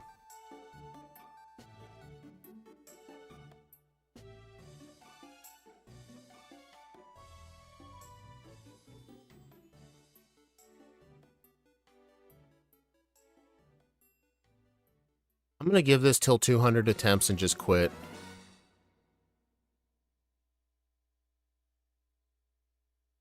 I'll just quit and just, I don't know, just never do this again.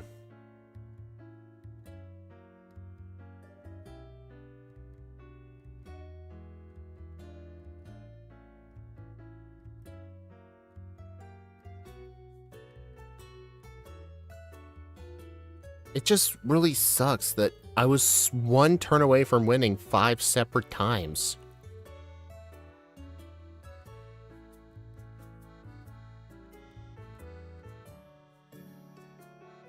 Oh, I liked Arceus the best with Mythicals. You know what's funny? There were people who complained about that. There were so many people who were pissed off about save data bonuses. They're like, oh, well that means if I want Darkrai, I'll have to spend $60 on Sword. I'm not kidding. I've actually heard people whine about save data bonuses. Like, people treat it like DLC. Because you have to purchase another game with save data on it to get it. Kind of like the BDSP Arceus, for example. You have to have not only a Legends Arceus save file, but it has to be a 100% Legends Arceus save file. But yeah, I like save data bonuses. And fun or not so fun fact about ZA, so far it's the only Switch Pokemon game to not have any save data bonuses, besides Let's Go. Because they were the first ones on the Switch.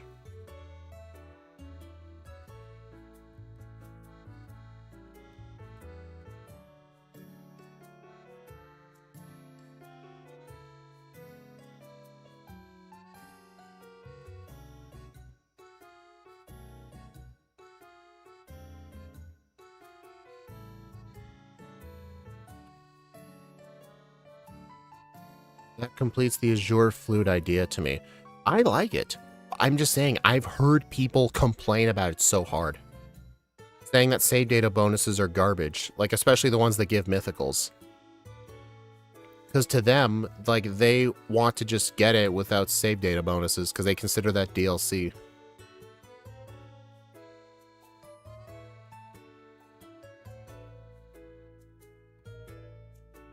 Alright, 9 more attempts and I'm gonna quit and never do this again. At least in the near future. I'll still leave this up. Well, should I even leave this up? Maybe for historical purposes. People who like Pokemon wouldn't like it if they had to buy separate games, even though you buy it anyway. That's how crappy it is if you get free Mew and Jirachi. That still amazes me why they got free Mew and Jirachi. I still remember my brother saying, hey, this lady just gave me a Jirachi. I'm like, what? No, she didn't. Oh my god. Fun fact about that Mew. I bought Let's Go Eevee specifically for Mew, and I've never played it since. I own it I only played it for 2 minutes.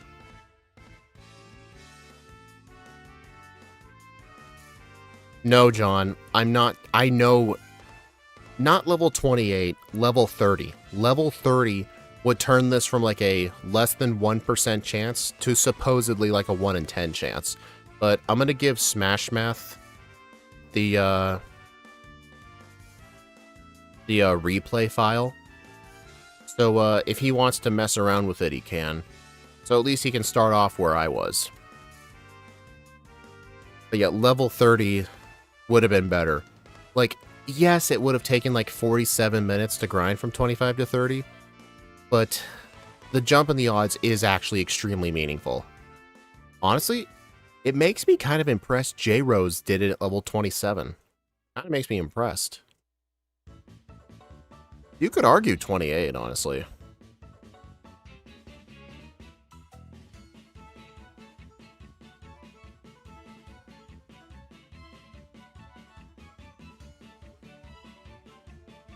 But yeah, John, no, I'm not taking the Walk of Shame. I'd rather quit the run than do the Walk of Shame. Because otherwise, a very, very, very, very, very bloated run is going to be on the leaderboard and I'll have to look at it.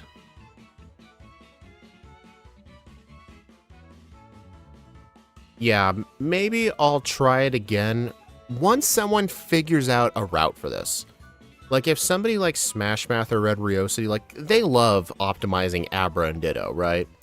Once they figure out the most optimal strat for Abra for Brock in terms of risk and time versus reward, once they figure that out, I'll give this run another chance.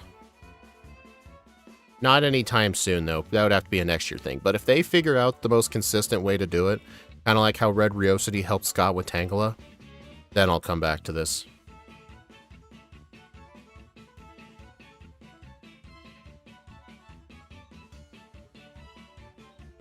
But yeah, the video's not worth keeping up. Maybe I'll unlist it. I don't know. I don't like leaving runs up of incomplete runs.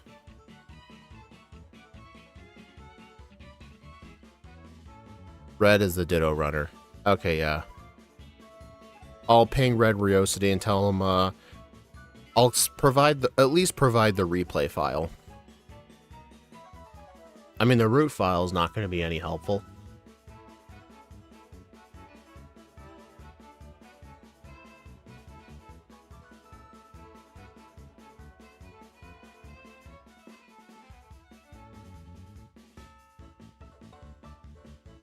I legitimately thought that was going to be it, not going to lie.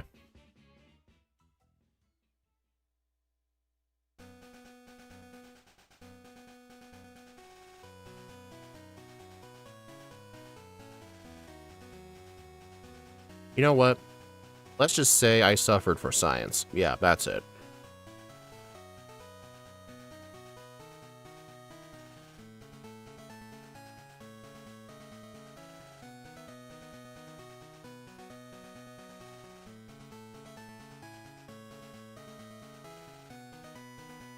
Yeah, you know what? Yeah, I'll probably just make it unlisted. So if you're in my Discord server or in Scott's channel, you can click on the video and watch it. I'll just unlist it. Yeah, that's literally what I was thinking, Zealous-Spawn.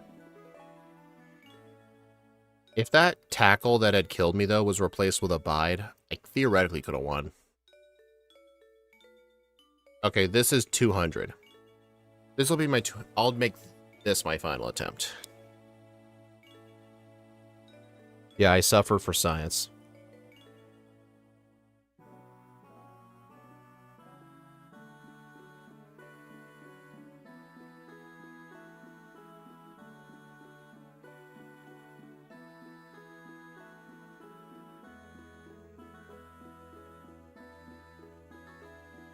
Didn't think so.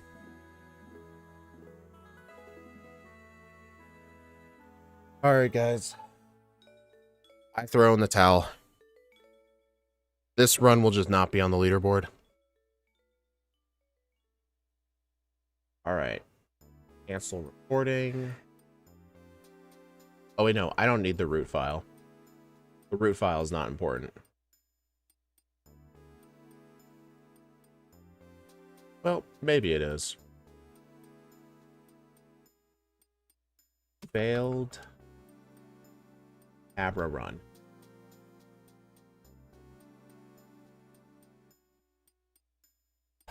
Man. Okay. Stop the recording. Alright, everyone. Thank y'all for stopping by. I do appreciate it. I will unlist this run. So the only way people are going to watch this is clicking a link through my Discord or through Scott's Solo Run Discord. But yeah, I'll provide the root file and the replay to Red, Zealous Pawn, or Smash. If anyone wants to figure out the optimal way of beating Brock with risk versus reward, once they figure that out, I'll come back to this. But until then, tomorrow will be Mega Malamar. Bye.